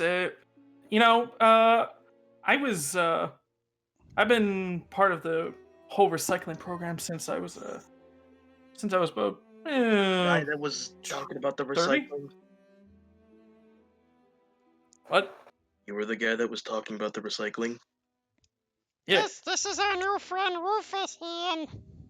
Oh, I mean, do you guys have a recycling program here already? Like, I No, don't know. but we gotta get it Not yet. started. I feel like Yeah, Ian's currently right now. speaking in code, but doesn't know he's speaking in code. He's unintentionally doing it. I mean, the worst part Well, is Tutu's currently probably we- just as confused at this point since Tutu Oh. wasn't there for the opening. Tutu's Uh, always confused, and so am I, and I think that just adds to the character at this point, so that's Yeah. fine. But You know, it yes, just we have benefits- to have the recycling program ready, and we need to speak to the leader to make sure we can get the recycling going. Did you learn anything about what the leader likes about recycling, Rufus? Well, she definitely is the type of person that appreciates very outstanding work, and if I figured if we are able to stand out in a positive manner, she might be willing to listen to us about potentially implementing a recycling program here. Well, that I should just be don't easy know. enough. We're all pretty talented. Yes. So I was also considering trying to make friends that are near her to try and pass along the idea, but it's still coming up a bit short. So we'll have to figure out. To be fair, I think- the recycling plan is going to require a personal touch. Yeah. So I'm currently thinking You're that pretty good at it recycling. might be best if we Michael. try to stand out. I'm with one of the best idea. recyclers you'll ever meet, Ian. But That's I'm like sure your Rufus job, here is pretty good at recycling, too. Really? You do the whole recyclia thing? Or no? Who? Has he not told you? No. Rufus just kind of thinks that you just stuttered and meant to say recycle, but whatever. It's like, yeah, I've started a couple of years ago when after a friend stopped by in Salterport, so Well, I thought gave me the idea. the recyclia thing was just him. Recycling knows all the world, Ian. Well, Not Rufus from is just gonna lean all into involvement. Roko and say, "What's this guy on about?" Don't worry about it. I'll give you a pamphlet later. All right, You're welcome. great. Unfortunately, we are gonna have to figure out a way to stand out. Well, I'm doing pretty good in the infirmary. Yeah, I'm also thinking probably a I'm debating whether I should ask one of the encampment's leaders if there's any tasks that are need doing for the time being. Yeah, like some sort of big mission to stand out. Like kill a Yeah. giant bird that ate one of our people. Wait, you talking about Jumbo? Possibly. Yeah, nobody goes near Jumbo. Nobody Yeah. goes near Jumbo. That big winged bird is definitely looking for its next snack, and I do not want to be it. Oh yeah, I agree with you. The last person we met didn't have the same ambition in life. Sounds like an idiot. He recognizes it. You'd be surprised. You just see Rufus just kind of shake his head, like, "Oh, sorry, had a little moment there." Anyway, back to what we were talking about. So we gotta stand out so we can talk to the boss about the recycling program. And yet, you guys met the rest of the camp's, I guess, chiefs. We'll Is there any split jobs up. that are needed doing? I'm in a medicine tent. Wayne right there's working the forge, and Ian and working the big strong guys, and Lyron I think's doing the magic stuff. So I think we've met like pretty Okay. much all the biggies. All right. Well, I think for the time being, we should try to find a big task that is required, and we can probably go and accomplish that. Not bad. Yeah, Besides, let's give it a shot. I'm due for a promotion sooner or later. As long as we don't run into any Definitely better Yetis, than- because those things are dangerous. Yeti. Huh? Didn't even know there was Yetis around here. Oh yeah, well there's Well, I'll one keep in less. Well, I think that the bandit camp thanks you for it. They better. Then again, he wasn't very nice. It cost us a dear friend. Sounds like an idiot. Wait. Wait,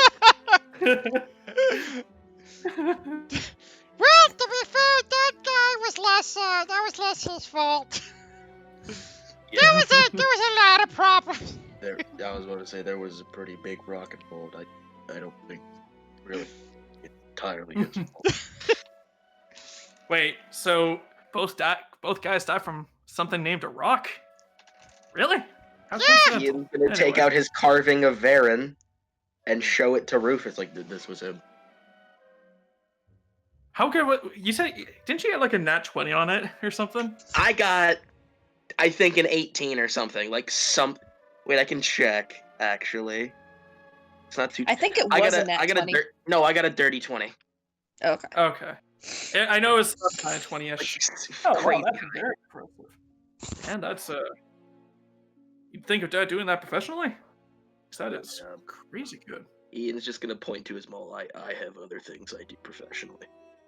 Fair enough. Fair enough. This is more of a hobby. Well, you're definitely skilled enough to be professional, I think, or at least a really talented rookie. We'll see. Either way, for now, I think try to reach out, try to show ambition, and they'll try. Maybe we'll find something that Sure, I'll tell you Help us what. stand out Next a little time I bit. see a bunch of people coming to the medicine ward, I'll ask them what happened to them. Maybe there's like some dangerous thing that fucked them all up and could use some adventurers to solve. a good idea. Besides, it's been a while since I've stepped out of the fortress. It'd be nice to just go and take a breath of fresh air. Fair enough. Also, Wainwright, you can look when you're working the forge. You can see what the equipment's for. If you're feeling anything's particular, maybe it's for a big mission we can volunteer for. That reminds. Oh wait, no, never mind. Never mind. Rufus doesn't say anything. I just realized. Never mind. Is Cam here? Cam? Maybe he fell Sorry, asleep. I'm muted and zoning out. No. Alright. I forgot I muted myself. Oh no. That's all right. So, do you guys wish to do anything for the? You have basically 8 hours of downtime before you gotta go to bed. Are you guys up to anything, or are you calling Ian it? is actually gonna organize like some recycling program for the entire stronghold. Okay. Can I finish off the crossbow? Yeah, make me a tinkering skill check and see how you do. Do I have the stock finished, or do I have to make another check to finish off the body? Did you mark down in your inventory what you have?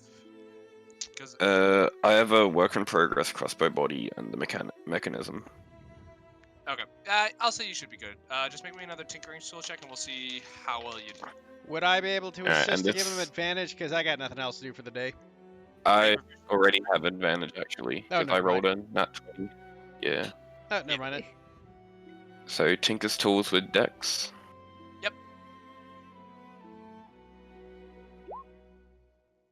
14. It's about my luck. It's not bad. You make a good deal of progress, and you're pretty close to finishing it up. But you got some last minute, like you got some small adjustments you need to make. Not quite usable yet, but one more day of one more day's worth of downtime working on this, and you'll have it. Like you won't need a roll. Cool. I guess Roko will go around and chat with people, see if he can gather any sort of information of any jobs or any kind of like rumors of big things that need to be done. Okay. Roll me an investigation check. I will use my ability to gain proficiency by using my cleric skill. You got it.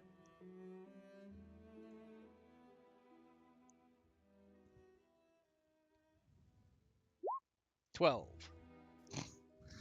All right. Well, in terms of like big jobs that need to get done, there's a leak. You've heard that basically, there is a sort of like leak coming from like one of the latrines where things aren't draining properly.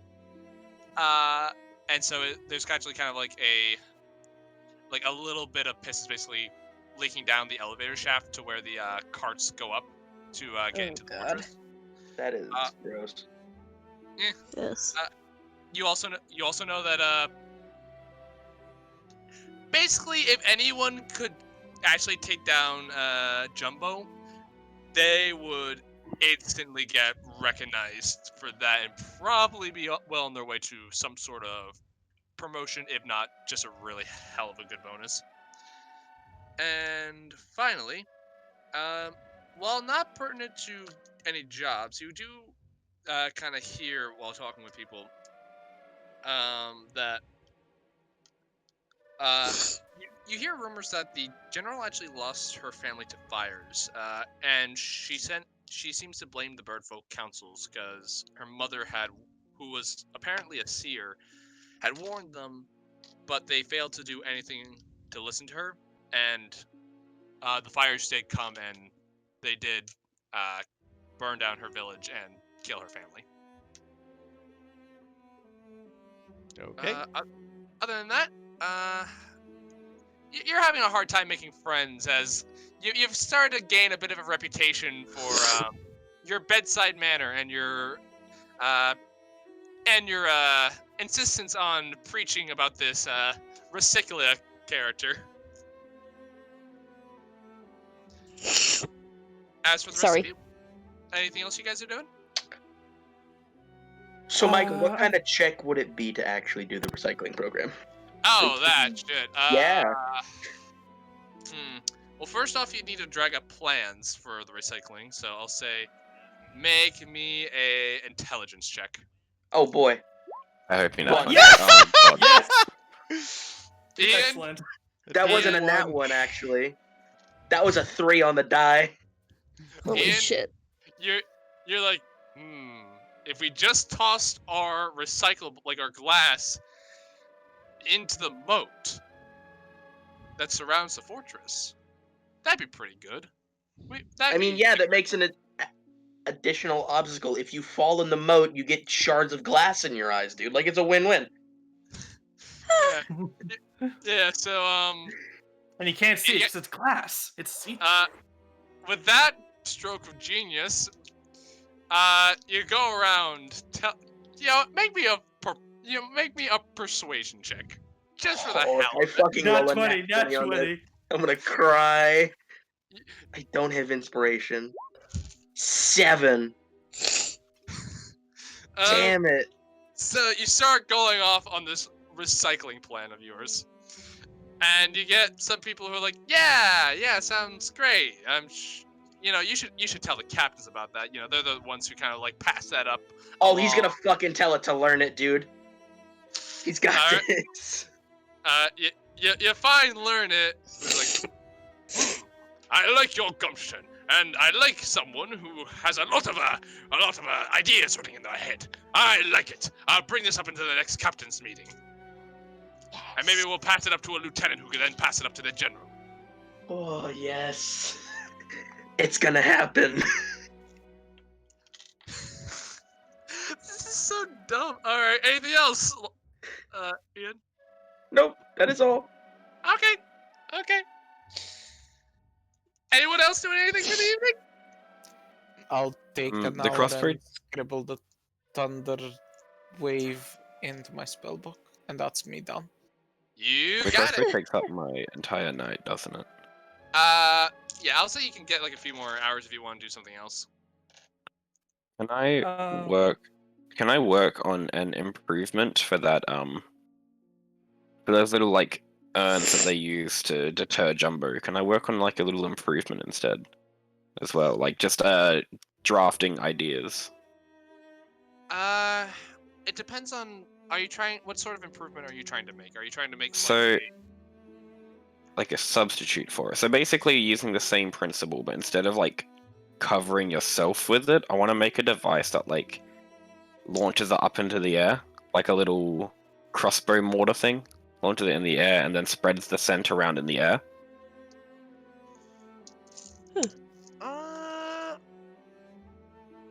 That's gonna be.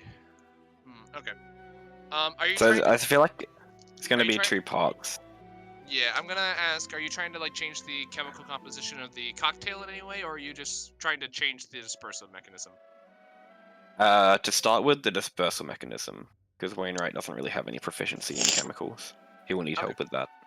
Okay. I will say for the launching mechanism and the containment unit, I will say make me an intelligence tinkerer's tool check. Gives tools with intelligent. Oh, it's still advantage, not advantage, please. Tinkers, int, submit. We'll copy 16. that. All right.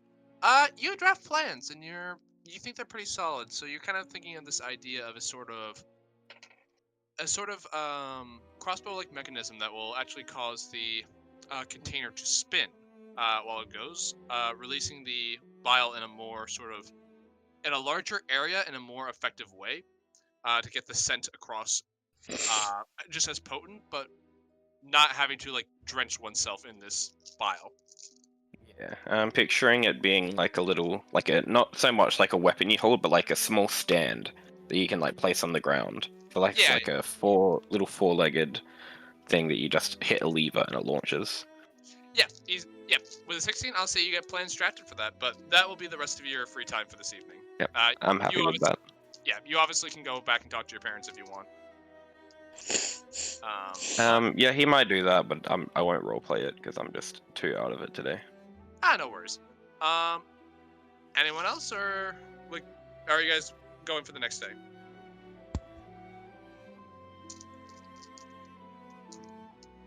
Probably next day. Yeah, I think we're just going next day. Yeah. All right. Andy is getting dinner.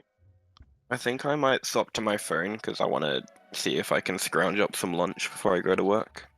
Oh, fair enough. Go ahead. Yeah, so I'll be back in a sec then.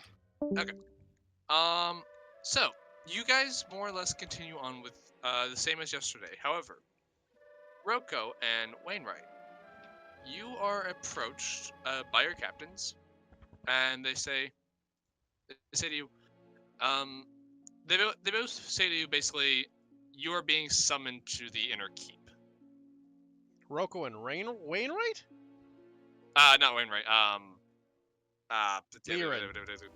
That one. I'm Thank sure, you. yeah, the God. people that rolled 24s, like damn near nat 20s. Yeah, no, sorry, my brain shut off for a second. It's like, Wainwright, you're being summoned for the absolute shitty job you did. No, sorry about that. Yeah.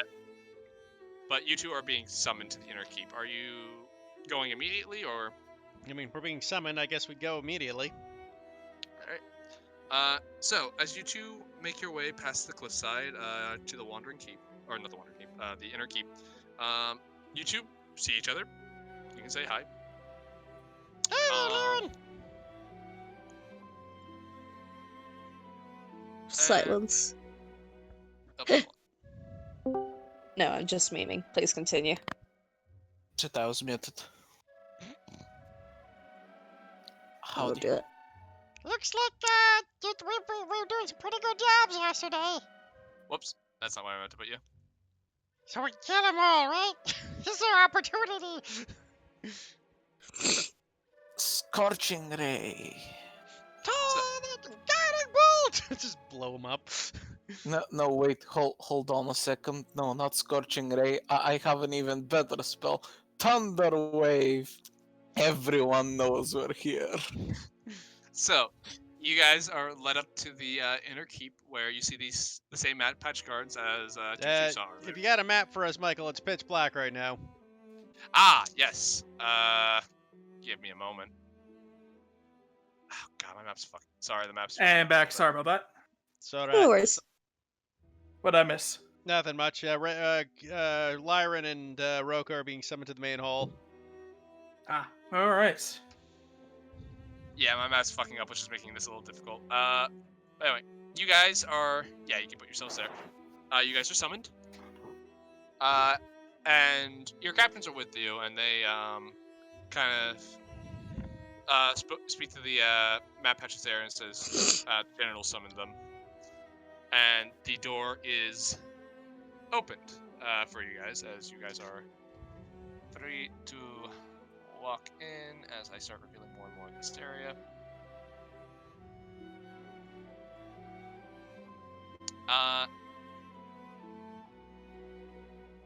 As you guys are making your way in, the map patch guard actually leads the way, and it takes you over to this room over here. Oh. And then suddenly illithid. As you are, damn it, keeps. I mean, As illithid the- in this as the world would be plot so of weird Baldur's- as it'd be like furry illithid. There we go. As Wouldn't you it just guys- be like a snake a la Jungle Book? Sorry, continue, Mike. Can you guys see this room or no? No, but you keep blocking more and more of the room. I am Oh hitting. no, the darkness, it's encroaching. Run, everyone! Oh, I'm hitting reveal area. Guiding There we go. bolt it. You See you if had we're it on bolt- reveal, and then I think you had dim it off. You hit dim after. Ah, okay. Anyway, you guys see this sort of like this larger room, and you can see what seems to be a Vulpin captain sitting in a chair, and you see these two like well armored Durabine on the other side. And against the back of the room, you see what seems to be a door with a large table in front of it and chair. And in that table, hold on, let me get the token for you. Sorry, not there. The map patch that was escorting you in says, right this way. As he opens the door back here for you, as you walk past this room. And you enter into about a hallway that's about 10 feet long, made of stone, where you see it. Oh no, where's my map? Can you guys see the map? Yeah, we can see it. Just teeny tiny. Why is it teeny? I can't see it. You might be. It's like in the middle of the giant white, so you might have to zoom out, Michael. I am zoomed out. Huh. You can't see it, but we can. Yeah. That's particularly weird. Hold Try on, what refreshing, the- Michael. Yeah, give me a second. That's fucking weird. Because I literally can't see anything that's in that room.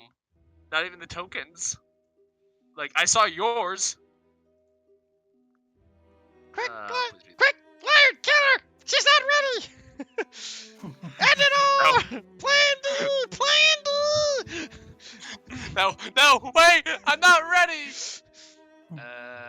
It's fine. Whilst Michael isn't here, I'll quickly level myself to level 20 and Meteor I'm still Swarm. here, jackass!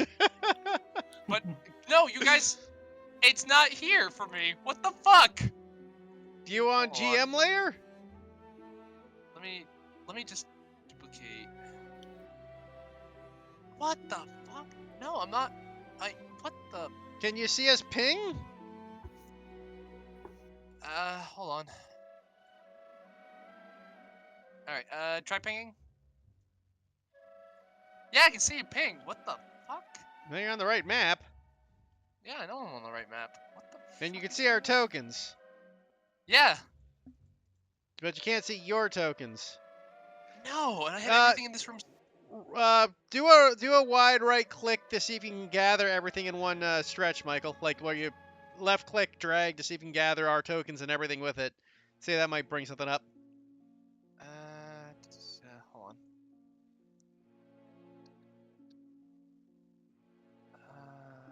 Where? Hold on. Sorry.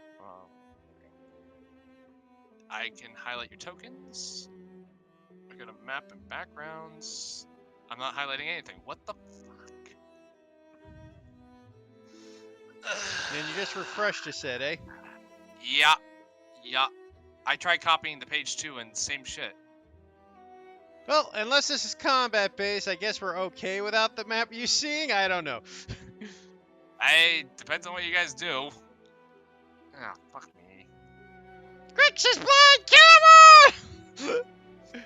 I had a whole thing. Damn it! You can't see it, seriously, but you see our tokens. Just hold on. You see Give me- me a second. Can you share your screen with me, Michael? Yep, that. Hmm. See here, what you see, what we see. Loading, loading, loading. I don't understand. Okay, so go Hey, to token. Michael, go to view, like right below your cursor. Where? To your tool settings, like where your tools are. For roll 20? Yes, Okay. At left side. over here. Go there. Go second one. Okay. Yeah, now go to the second one again. Objects and tokens. Yeah. Okay. Interesting. Because we. Uh, Oh, I bet you I know what it is, Michael. Go it's not the into. opacity. No. There's no grid, right? So go to your tab where your maps are, and you might have to enter the map settings. Okay. Give me a second.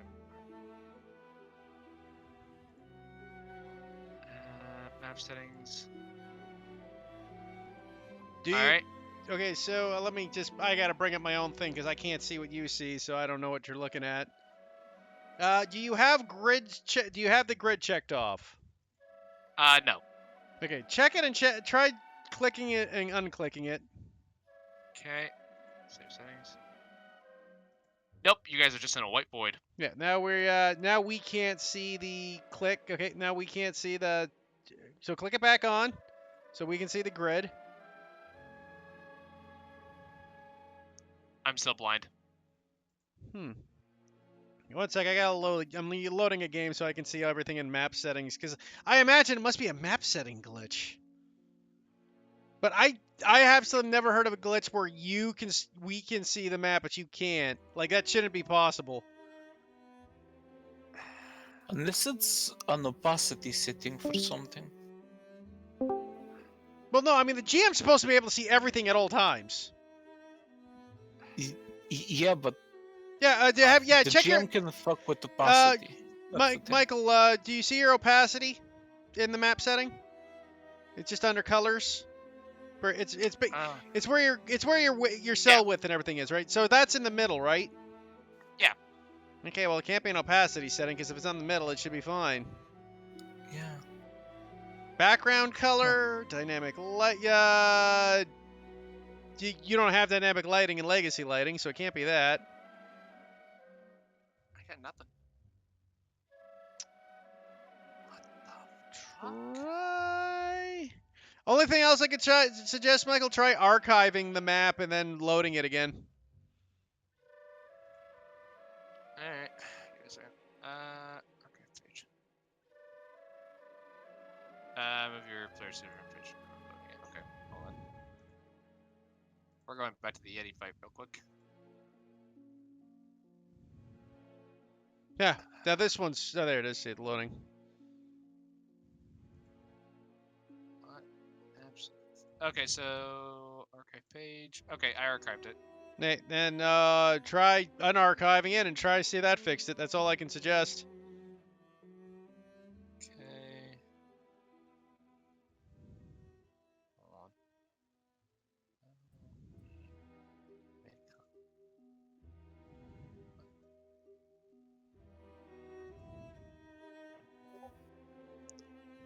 on. Varen, I remember him well. Truly, he was a wonderful friend. I wonder could hear him now wishing us good luck on our quest. And I can hear his cracking bones even more. It's safe to see if Tutu remembers Varen at any given moment. That'd actually be kind of funny. Like, it just like can't canonically when a player dies, Tucci just forgets them completely. God, it would fit. It would. Granted, Tutu didn't even meet Andy's second character, so F. Damn it.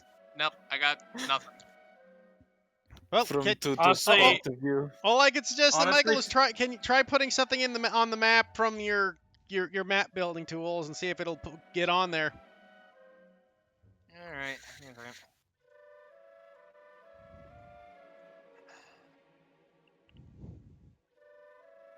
Nope. Okay, then there's a glitch with that page. It must be some sort of glitch with that exact page for you. Try building a new map and see if that works.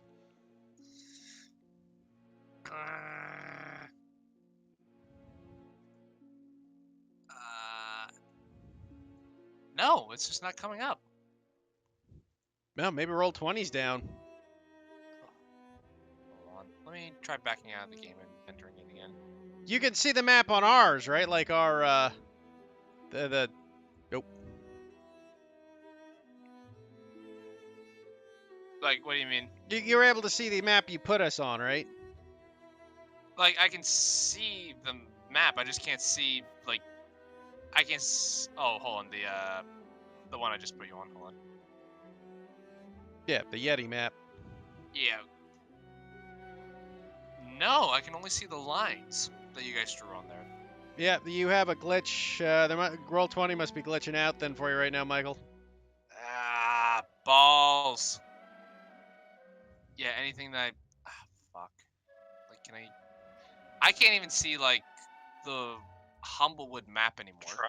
That's what I mean. Try Like, resetting your entire browser. Like, just exit out of Chrome, whatever you're using, and open it back up and see or if that changes open it anything. with a different browser entirely as well might work. Alright. Let me try reopening it with Chrome. Because, yeah, this shit's just... What browser do you use? Google Chrome. No, I was just wondering what browser we're using. What do you only have the one browser? Or do you have two?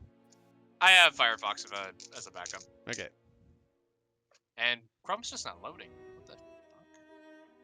Try Firefox. Chrome has been getting worse and worse over the years, I find. Firefox is... can't load. XP.com, cool. I think my computer's just shutting down. Yep. What the fuck is going on today? I mean, the other option is reboot your computer. Yeah, hold on. I'm getting Roll20 pulled back up. Let me see if it fixes it. If not, I might just reset my computer, and we'll take the opportunity to take like a 5-minute or whatever. Yeah. yeah. Alright, And no worries. if that doesn't work, then we'll call it. Yeah, it's obviously a glitch with Roll20 though, because all your maps are blank. You said so. Yeah. No, I hope the search is right. Because that's kind of annoying. Like I say, if that doesn't work, try the other use the other web browser too. Maybe it's just a web browser goof. Oh, wait, I have Humblewood map. Okay, well then it's you fix the problem. Yeah. It's moving kind of slowly. There we go. Oh, thank God, there it is. Ah! I have no idea what the fuck happened. Software glitch. They can hard to explain. Who made like a giant green face? Thank you. It's gone now. It is. Listen, don't be doing this to me. I can't stand it right now. But you two are brought into this office. Inside this office, you see what seems to be a it's a small office, kind of cozy though, has a nice rug in it, and there's 2 empty chairs. And sitting kind of in the back corner, you see what looks oddly enough to be a Strig man. He seems to have at his side this sort of like very like think of a quarterstaff but on steroids. Like this thing is big and it looks mean. Basically, what you're talking about is a Bomfa, which is basically those fucking Oni clubs. Yeah, kind of, but it has like it is on both sides, and for the purposes of game statistics, this would basically be a mall. And then sitting behind a desk, you see this Curvin woman. I actually have a description in the book for her. You see a solid Curvin woman with a face partially obscured by a red bandana, fixed, and her one eye that you can see looks at both of you. And for your image, here she is. She seems to be wearing what seems to be heavier armor with this long sort of like red coat over it, and what seems to be some sort of sword at her side. Her face is heavily scarred, and you can see from the one ear that you can see, it is burned at the edges. And she looks at you and she says, "Ah, both of you are here. All right. Ah, good evening. It's a pleasure to meet you both. Come sit down." Pleasure. Good day. From what I am told, I should introduce myself. I am who you would refer to as the General, otherwise known as. Make sure I say her name right. Out of character question because it does need to be asked. Is she a pronghorn? She is not a pronghorn. I was about to say, goddamn if she was. She actually has no horns, as far as you can see. She says, "I am Bena Suradin. I am the leader of this place, and I am told that you two have joined recently." Yep. Together, actually. Yes. So I have a few things I'd like to kind of ask you, as I've heard that your first day on the job has been productive for both of you, and your supervisors have spoken good things of you so far. That you show a lot of promise. Usually I do this one-on-one, but apparently you're both here. Would either of you like to step out? Well, we're friends, so if you want to, talk a pair of us together, that's fine by me. What about you, Lewin? I'm okay with anything. You probably want me here. Larry's not much of a talker. Noted. Well, then we'll start with you. So, tell me, your name is Roko, as I'm to understand? Yep, Rocco turned here, ma'am. Cleric extraordinaire under the great god Recyclia. Who, if I may inquire? No! Rocco like scourges into his bag and pulls out a pamphlet. Recyclia! Takes the pamphlet, looks at it. Uh-huh. Puts it down on the desk in front of her. So, would you like to tell me more about your god? I look at her and I just gesture with a no. You don't have the time.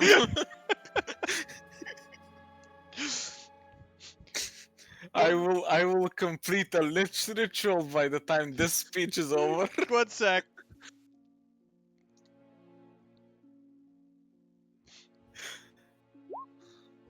You know what? Oh, no. Do you have a fucking script for this? I was about to ask. Please tell me you have a script. Please tell me you have a script. Please tell me you have a script. I don't have a script, but I do know all about it. I didn't create the god after all.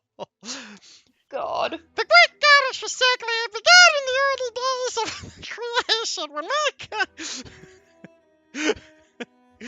Tell me that Recyclia, when creating the creating the Earth, just took from another planet, just crushed it down, and said, now it's recycled. Here we go.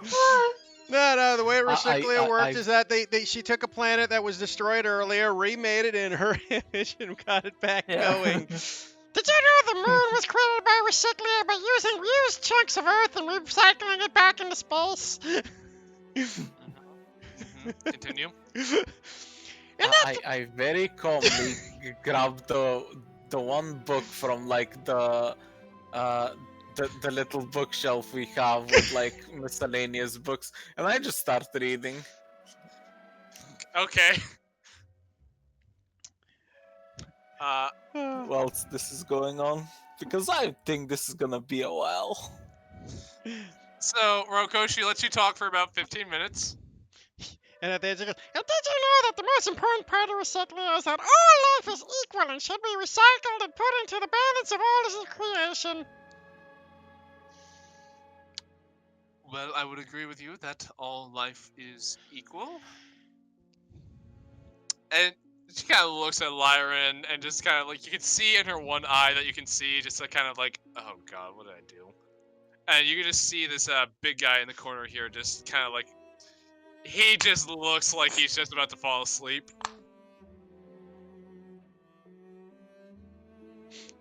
And you really believe all this? Well, I mean, I got powers from somewhere, don't I? That's fair. For example, I am capable of making myself more better at things, like recycling. Right. So... Now, may I ask of you, where did you learn your medical skills? Like, what were you doing before you decided to come here? Oh, well, you see, I used to be at a temple back when I was a small boy and an orphan. That's where I met Recyclia, where we were taught the ways of medicine. Is this true? I am asking you as your DM. technically, yes, Rocco was raised at an like that's how he became a Recyclian. He was at a small temple that actually worshipped Recyclia. Cool. Alright. And why join us? It seems like your mission doesn't really have much to do with our business. Are you kidding me?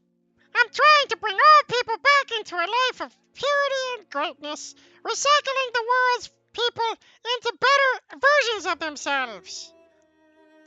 And let's be honest, the whole world needs to be done with that. Things have been shit lately, and I think the world needs a better pick-me-up, and I thought this would be a good place to start.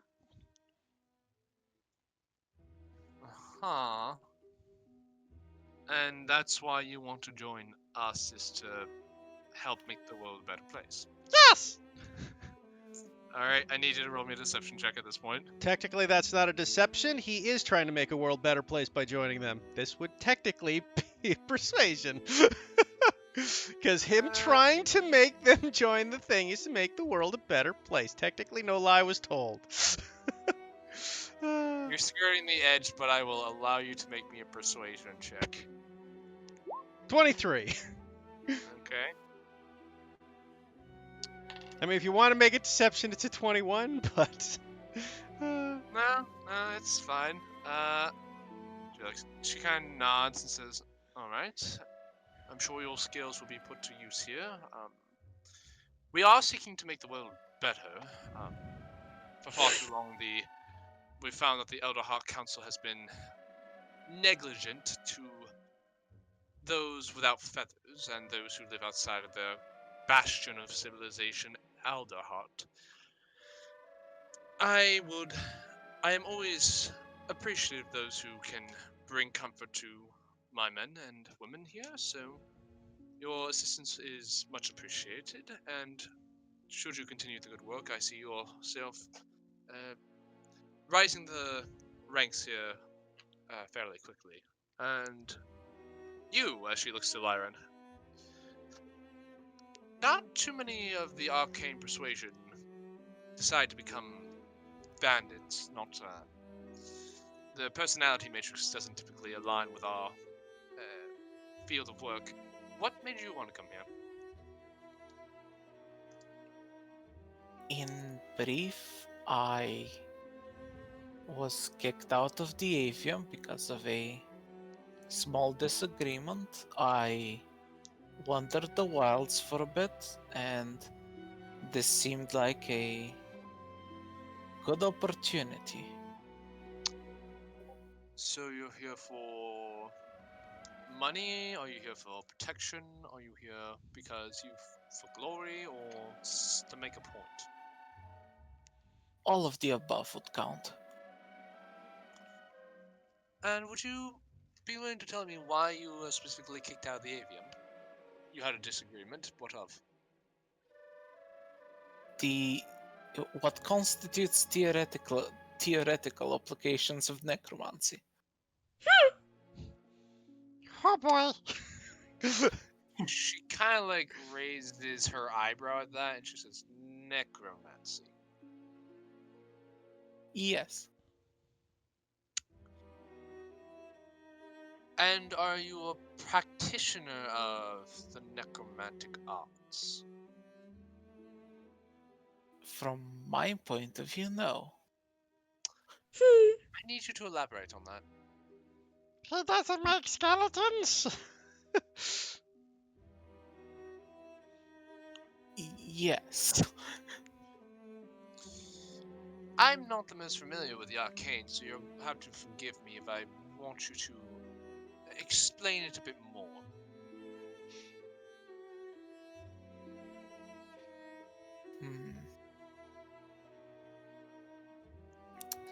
How do you explain necromancy a bit more?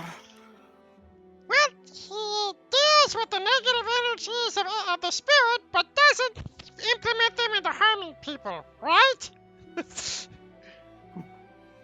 I mean, theoretically, I don't. Yeah, that would actually be a good explanation. I don't utilize the spells at all. They're more means to an end for me. As in, I do not actively use spells from the necromancy schools. I simply require them for research. What's your end game then?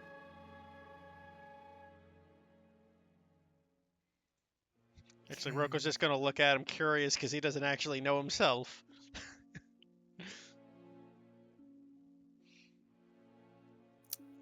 In layman's terms, let's just call it time travel, but for certain objects.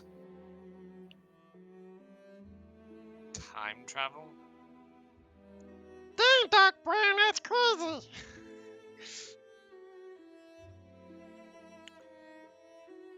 What do you mean? You use necromancy to mess with time. Yes. This woman's like, It's broadly true. Like as a player, it's broadly true. Okay, roll me a persuasion check.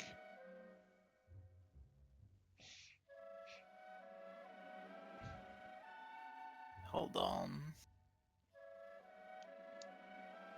Just waiting for that nat First- 1 today, guys. We're due.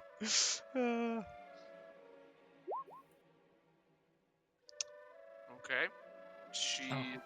looks at you and she says, well, I want to make one thing very clear.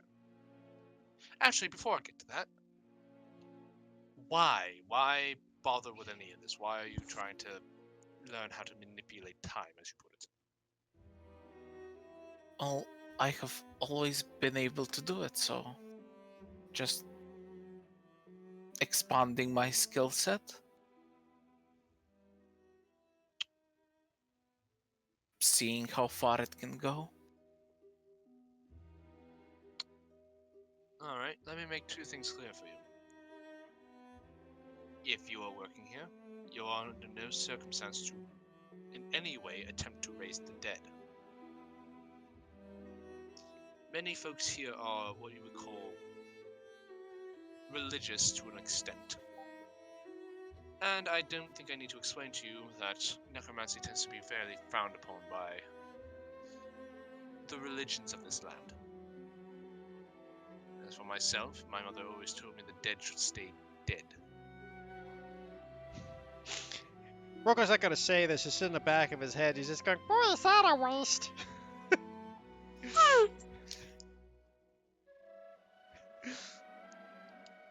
Have I made myself clear on that? I am perfectly comfortable with those conditions. Good. And my second condition is that you are not to... You are never to... While you're working here, you work for the Bandit Coalition. Your research is secondary. And you are not to bring any harm or do anything that would jeopardize the safety of anyone here. Have I made that clear? I nod.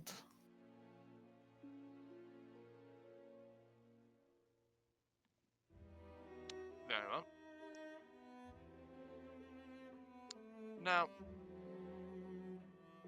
Now, you two have shown promise in your respective fields. I am interested to keep an eye on you two to see how you further progress. Coalition rewards those who show tenacity and exceptional work. Do you have any questions for me while you have this opportunity? boy, I thought of a really stupid response, but I'm not gonna use it just as a way to get her alone. Out of curiosity, what was that stupid response? How about a date, Toots? God damn it. I mean, you can try that if you want. Do it. I said it was a stupid response and he wasn't gonna I use am I willing to use a genuinely portent on that heat to go for it. I'm genuinely considering Ian doing that. oh Maybe. God. Nat 1 on persuasion, baby. Well, I mean, if we need to, like, share any sort of opinions or ideas we have to help fix the place up or share some plans for improvements, would we be able to speak with you at any time? Or any way of getting a hold of you? If you continue showing excellency, I'm sure that you would be invited back to my office at some point. But if not, you can always bring that to your captain, who can then bring it to one of my lieutenants, who then bring it to me. Or you may just catch me around the fortress. I do have a tendency to at least check on things every once in a while. Well, sounds like a plan. Lauren, you got anything you want to put in on this? No.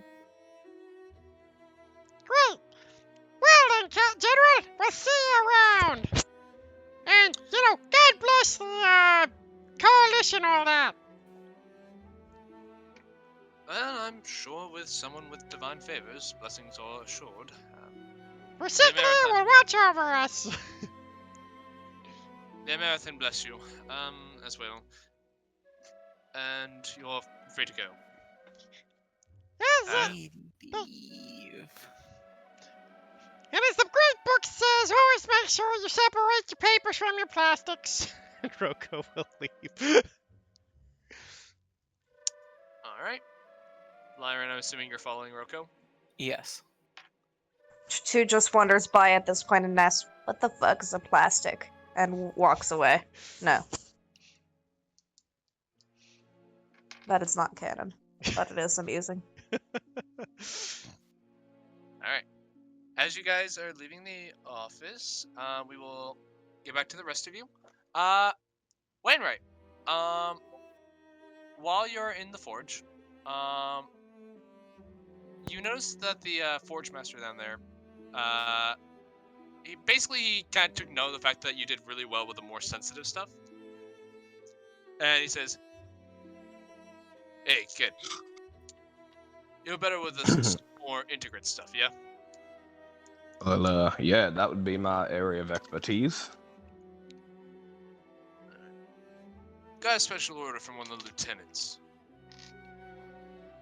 And he kind of hands you what looks to be like sort of like a very poorly written kind of like design doc, like of someone who clearly isn't skilled in this sort of craftsmanship. And he says he wants us to try to recreate a weapon he saw before. He called it a Parian dagger.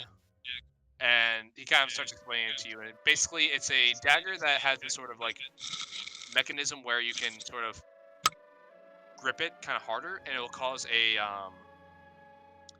sort of spring lock mechanism to cause the blade of the dagger to split in half, so you can catch blades with it and disarm people easier. That's an interesting weapon idea. I'll see what I can do. I'm sure I'll be able to crop something up. Yeah, if you... Just as a side note, I can't wait for the day when Wainwright gets the request of a lieutenant wants to copy a weapon. Yes, it's called the Ducky Maw. See, when I half expected this dude to be like, yeah, one of those lieutenants saw like this walking machine that shot flames. We want one of those made. And he'd be like, uh-oh. And you're like, no, that's mine. Copyright infringement, damn it! I trained the fuck up. Alright, if you're attempting to build this, you may make me a dexterity smith's tools check, as this requires a lot more intimate, precise parts. Tab. Let me just load up Roll20 on my phone. I think I'm logged in on Google.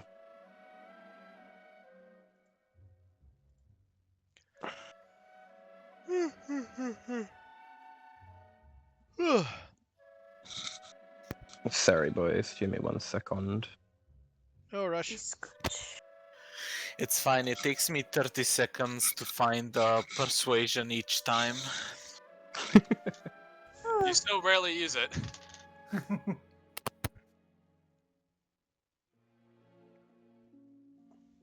Have you Okay. ever made a persuasive character, Jordan? Because I'm thinking of Dan and, like, no. Hey, Dan's pretty persuasive. An entire town went, no, Dan is persuasive enough. We would like no more of him. God. God. No, not what I want. Why is it opening every single thing? Do you just want me to roll it for you? For some reason, Roll20 has decided to just open every single icon. See, Jordan's never made a persuasive character. He's only made intimidating characters. That's it. Weirdly enough, I will be making a persuasive Okay, character. character sheet. And what was I rolling? I was rolling Unity. Tinkers with Intelligence. For this, you're rolling smithing tools with dexterity. Smith with Dex. Submit. 17. All right. You get the parts for this dagger pretty well. So it takes you a couple hours, but you do smith all the parts for it that you need. And now make me a tinkering tool checks dexterity to see how well you can get it put together. Tinkers with Dexterity. 12. Okay, 12. that is enough. Given that you made a pretty good amount of tools, and you are able to get it. It's working. Not the best piece of work that you've had, but definitely serviceable. That takes you a day, but you're kind of the forge master comes by, takes a look at it. Oh damn! All right, not bad. It's passable. I suppose with a bit more experimentation, I could get it working a bit more efficiently.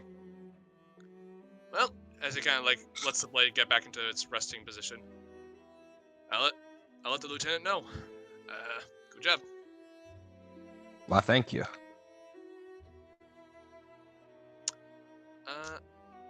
As for the rest of you, Ian, you are performing another day's worth of combat training. Make me another athletics check. Since it's meant to be more like, I don't know, not exactly aggressive and injuring, would I be allowed to potentially rage and gain advantage? Or would that be like I'd be too violent at that point? I mean, it's also the problem, man, is that a rage lasts a minute and you're doing this for 8 hours. I don't know, just get one good like minute going. I don't know. Yeah. Yeah, I'm gonna say, just given the fact that you are doing a full day's worth of work, I'm gonna say no. Understandable. Worth asking. Worth asking. 15. 15. All right. Again, another good day of training. Learned's kind of giving you pointers here and there. Kind of occasionally, he kind of like has you pause as he kind of like makes small adjustments to your stance and form. But overall, good day of training. Does he have my longsword? Oh yes. He walks up to you and says, All right. I was able to procure this longsword for you, as you have been asking for. Here you go. What? Thank you. As you have definitely caught the captain side, but you've noticed, but you haven't really. Your work hasn't really caught anyone higher up, it seems. Yeah, I'm assuming Lyran and Roko shall have to do their day, because I doubt that was an 8-hour talk. No, it was an 8-hour talk. But for It felt like an 8-hour talk. For the sake of this and for the sake of brevity, we're gonna just say your day goes well. And Tutu and Rufus,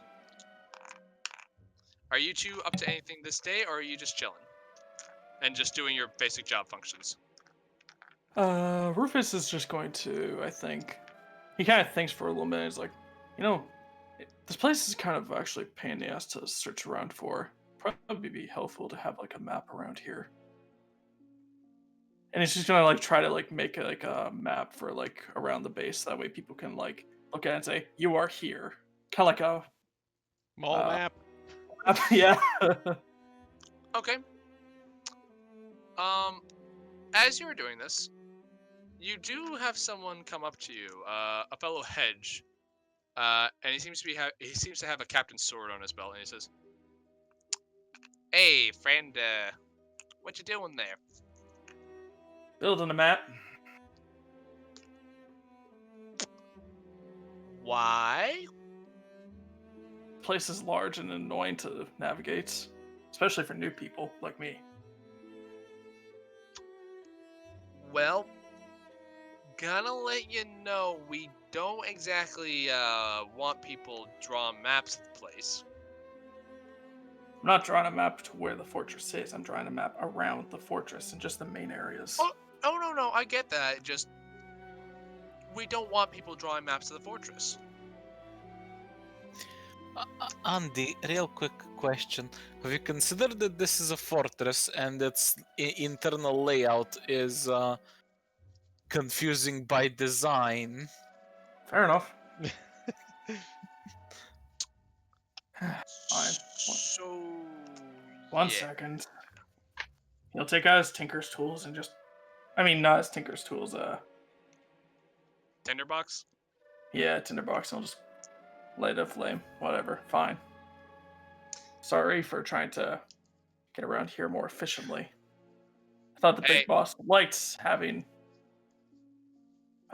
efficiency as their number one priority, but hey, that's God, just now up I to you, just man. feel bad for mentioning that. I wasn't gonna No. say anything until Oh, Michael no. did, but No, Oh, no, that's like, no, it's that was fine. exactly the reason why he got stopped. Don't worry, Jordan. I thought of that. I said, Yeah, no. That was Yeah. kind of what I was thinking too. So I was like, might as well try it. Try to propose it, but yeah, no. These fortresses by design supposed to be a little confusing to get around, so the people who live here know what's going on, but not, potential invaders. So, Fair enough. gonna have to ask you to not. All right, fine. And he lights it ablaze. All right. All right. Are you doing anything else for the day? Nope. That's probably. I'll just do my usual jobs, I guess. All right. And then Tutu. Is there anywhere where like people are doing practice fighting type stuff? Yeah, courtyard has a good number of people who are training there and doing practice fights. Yeah, I'd like to do some of that. Maybe just duel with someone, practice fighting. Meme with my strange abilities to break things over people's head in questionable ways. There are plenty of rocks and bottles around. God. So, sure, I will say for this, you see this younger looking map patch gentleman kind of go like, all right, you're on, Pipsqueak. Hell yeah. For sake of shits and giggles, roll me initiative. Okay, initiative. Let's see if it actually shows up in the right place. 17. 17. All right, give me a second. Hold this.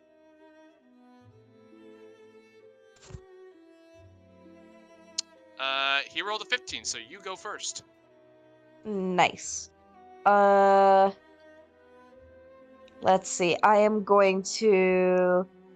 Obviously, all of this is probably not even like damaging. I imagine this is more. I mean, you tell me how rough it gets, but It can get kind of rough. You know, based on your experience here before, that you're specifically looking not to kill people, and you're usually given like training sort of weapons, so usually made of like blunt instruments. Okay. Cool. Although if you want to crack a bottle over someone's head, not unheard of. Yeah, I'm gonna start out clean and just dart around with the rapier and go bam, quote unquote rapier, wooden rapier, something like that. Yeah, fencing rapier, yeah. But 12. 12 does hit. Nice. And I don't know how damage is getting calculated here, but I just go whack with it. So you jab him in the gut, and he goes, "Ow! Fuck. Oh. All right, well, how about you?" And he'll try to strike at you with his wooden short sword. 13? I do not believe that hits. Let me double check my AC real quick. It does not. All right. With a 21, yep, that'll hit. Yes, that will hit. I didn't even know that. I clicked that. Jesus Christ. Okay. 8 again. All right. With that, you jab him again, and you can kind of see like the person kind of like overlooking, just kind of like steps in and just goes, like kind of like whistles and says, it's like looks at the map patches like, "Get the fuck out." I just like start doing a cackle and little mini victory dance in place.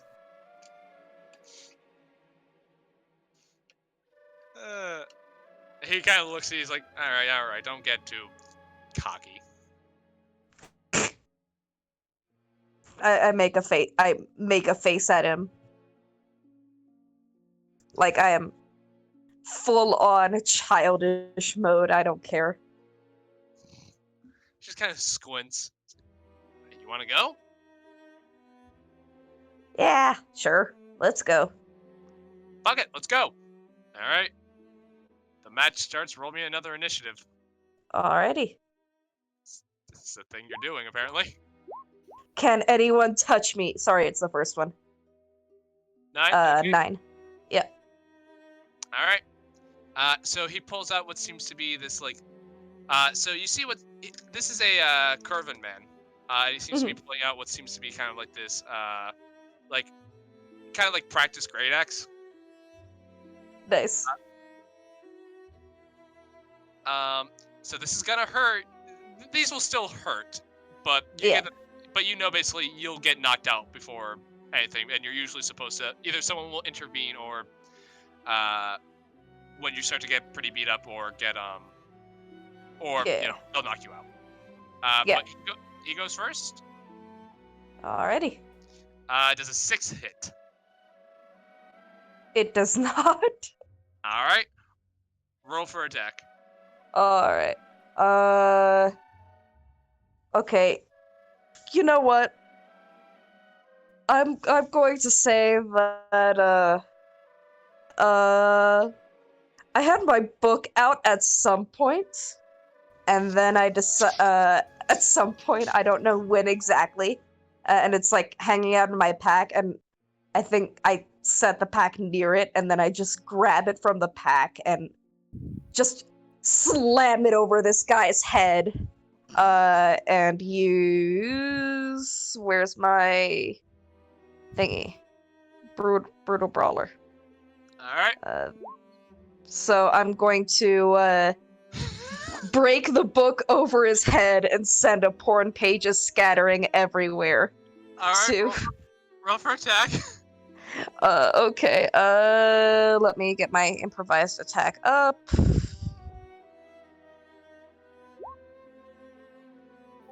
That'll hit, yeah. And this does auto max damage. So, yeah. So how much damage is that then? I am doing my best to see the dice roll, and I can't because mobile is a bitch.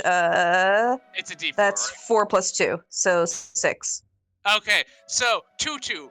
As he, his axe goes down and strikes you, you jump on it, and then jump again over his head and just take the book and just slam it on his head, and you just send these pages scattering. Most of them contain the written words, but there is the odd illustration here and there. Sorry, that was loud. That's what. Your luck with this is the worst. As your mother walks by, and just goes, "Dude, what do you do? Oh, why is there pornography everywhere?" I don't answer her because I'm in the middle of a duel. Alright. It's his turn again. And he's like, Yeah. "You just hit me with porn?" Cackling. Satu's just too busy cackling. Does a 13 hit? No, AC's 18, baby. So he goes, strikes at you, and he tries to strike at you. He's like, but you're just you're laughing too much, and it's starting to get to him. He's like, this crazy little Gerbine hit him with porn and is just dodging around his attacks, and now he seems a little unsettled. Roll your next turn. Oh, what the fuck is happening? You got any more smut lore? Hit him again. I hope Not he eats this to death with pornography. God. 20. Go. Nat Roll for damage. 20! Wow, Oh my that guy's fucking fucked. God. So And there's no more opponents. Tutu, you smack this guy with pornography. He tries to like swing up at you, and as you like jump off his head, you just take the butt of your like practice rapier and just strike him on the forehead, and he just goes ah, and just falls over, just unconscious because you knocked him over half health down to nothing. Holy shit! And your mom, I'm Go- just cackling. Go on. your mom just like, honey. I spent like a couple of, maybe an uncomfortably long time just doing the whole Stitch evil cackle before I pause and go, yeah? Like, okay, so before you finish cackling, she'll actually walk up to you and kind of go and give you a hug and says, "Are you okay?"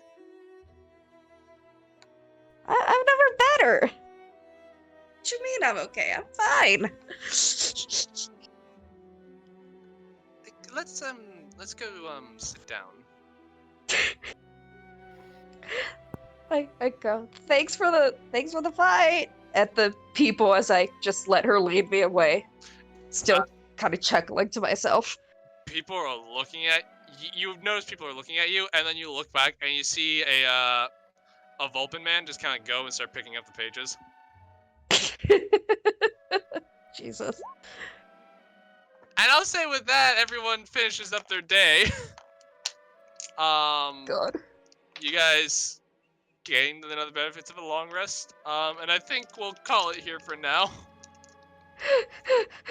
Okay. As you guys continue Sounds prodding good. for information and trying to make your mark in the Bandit Fortress.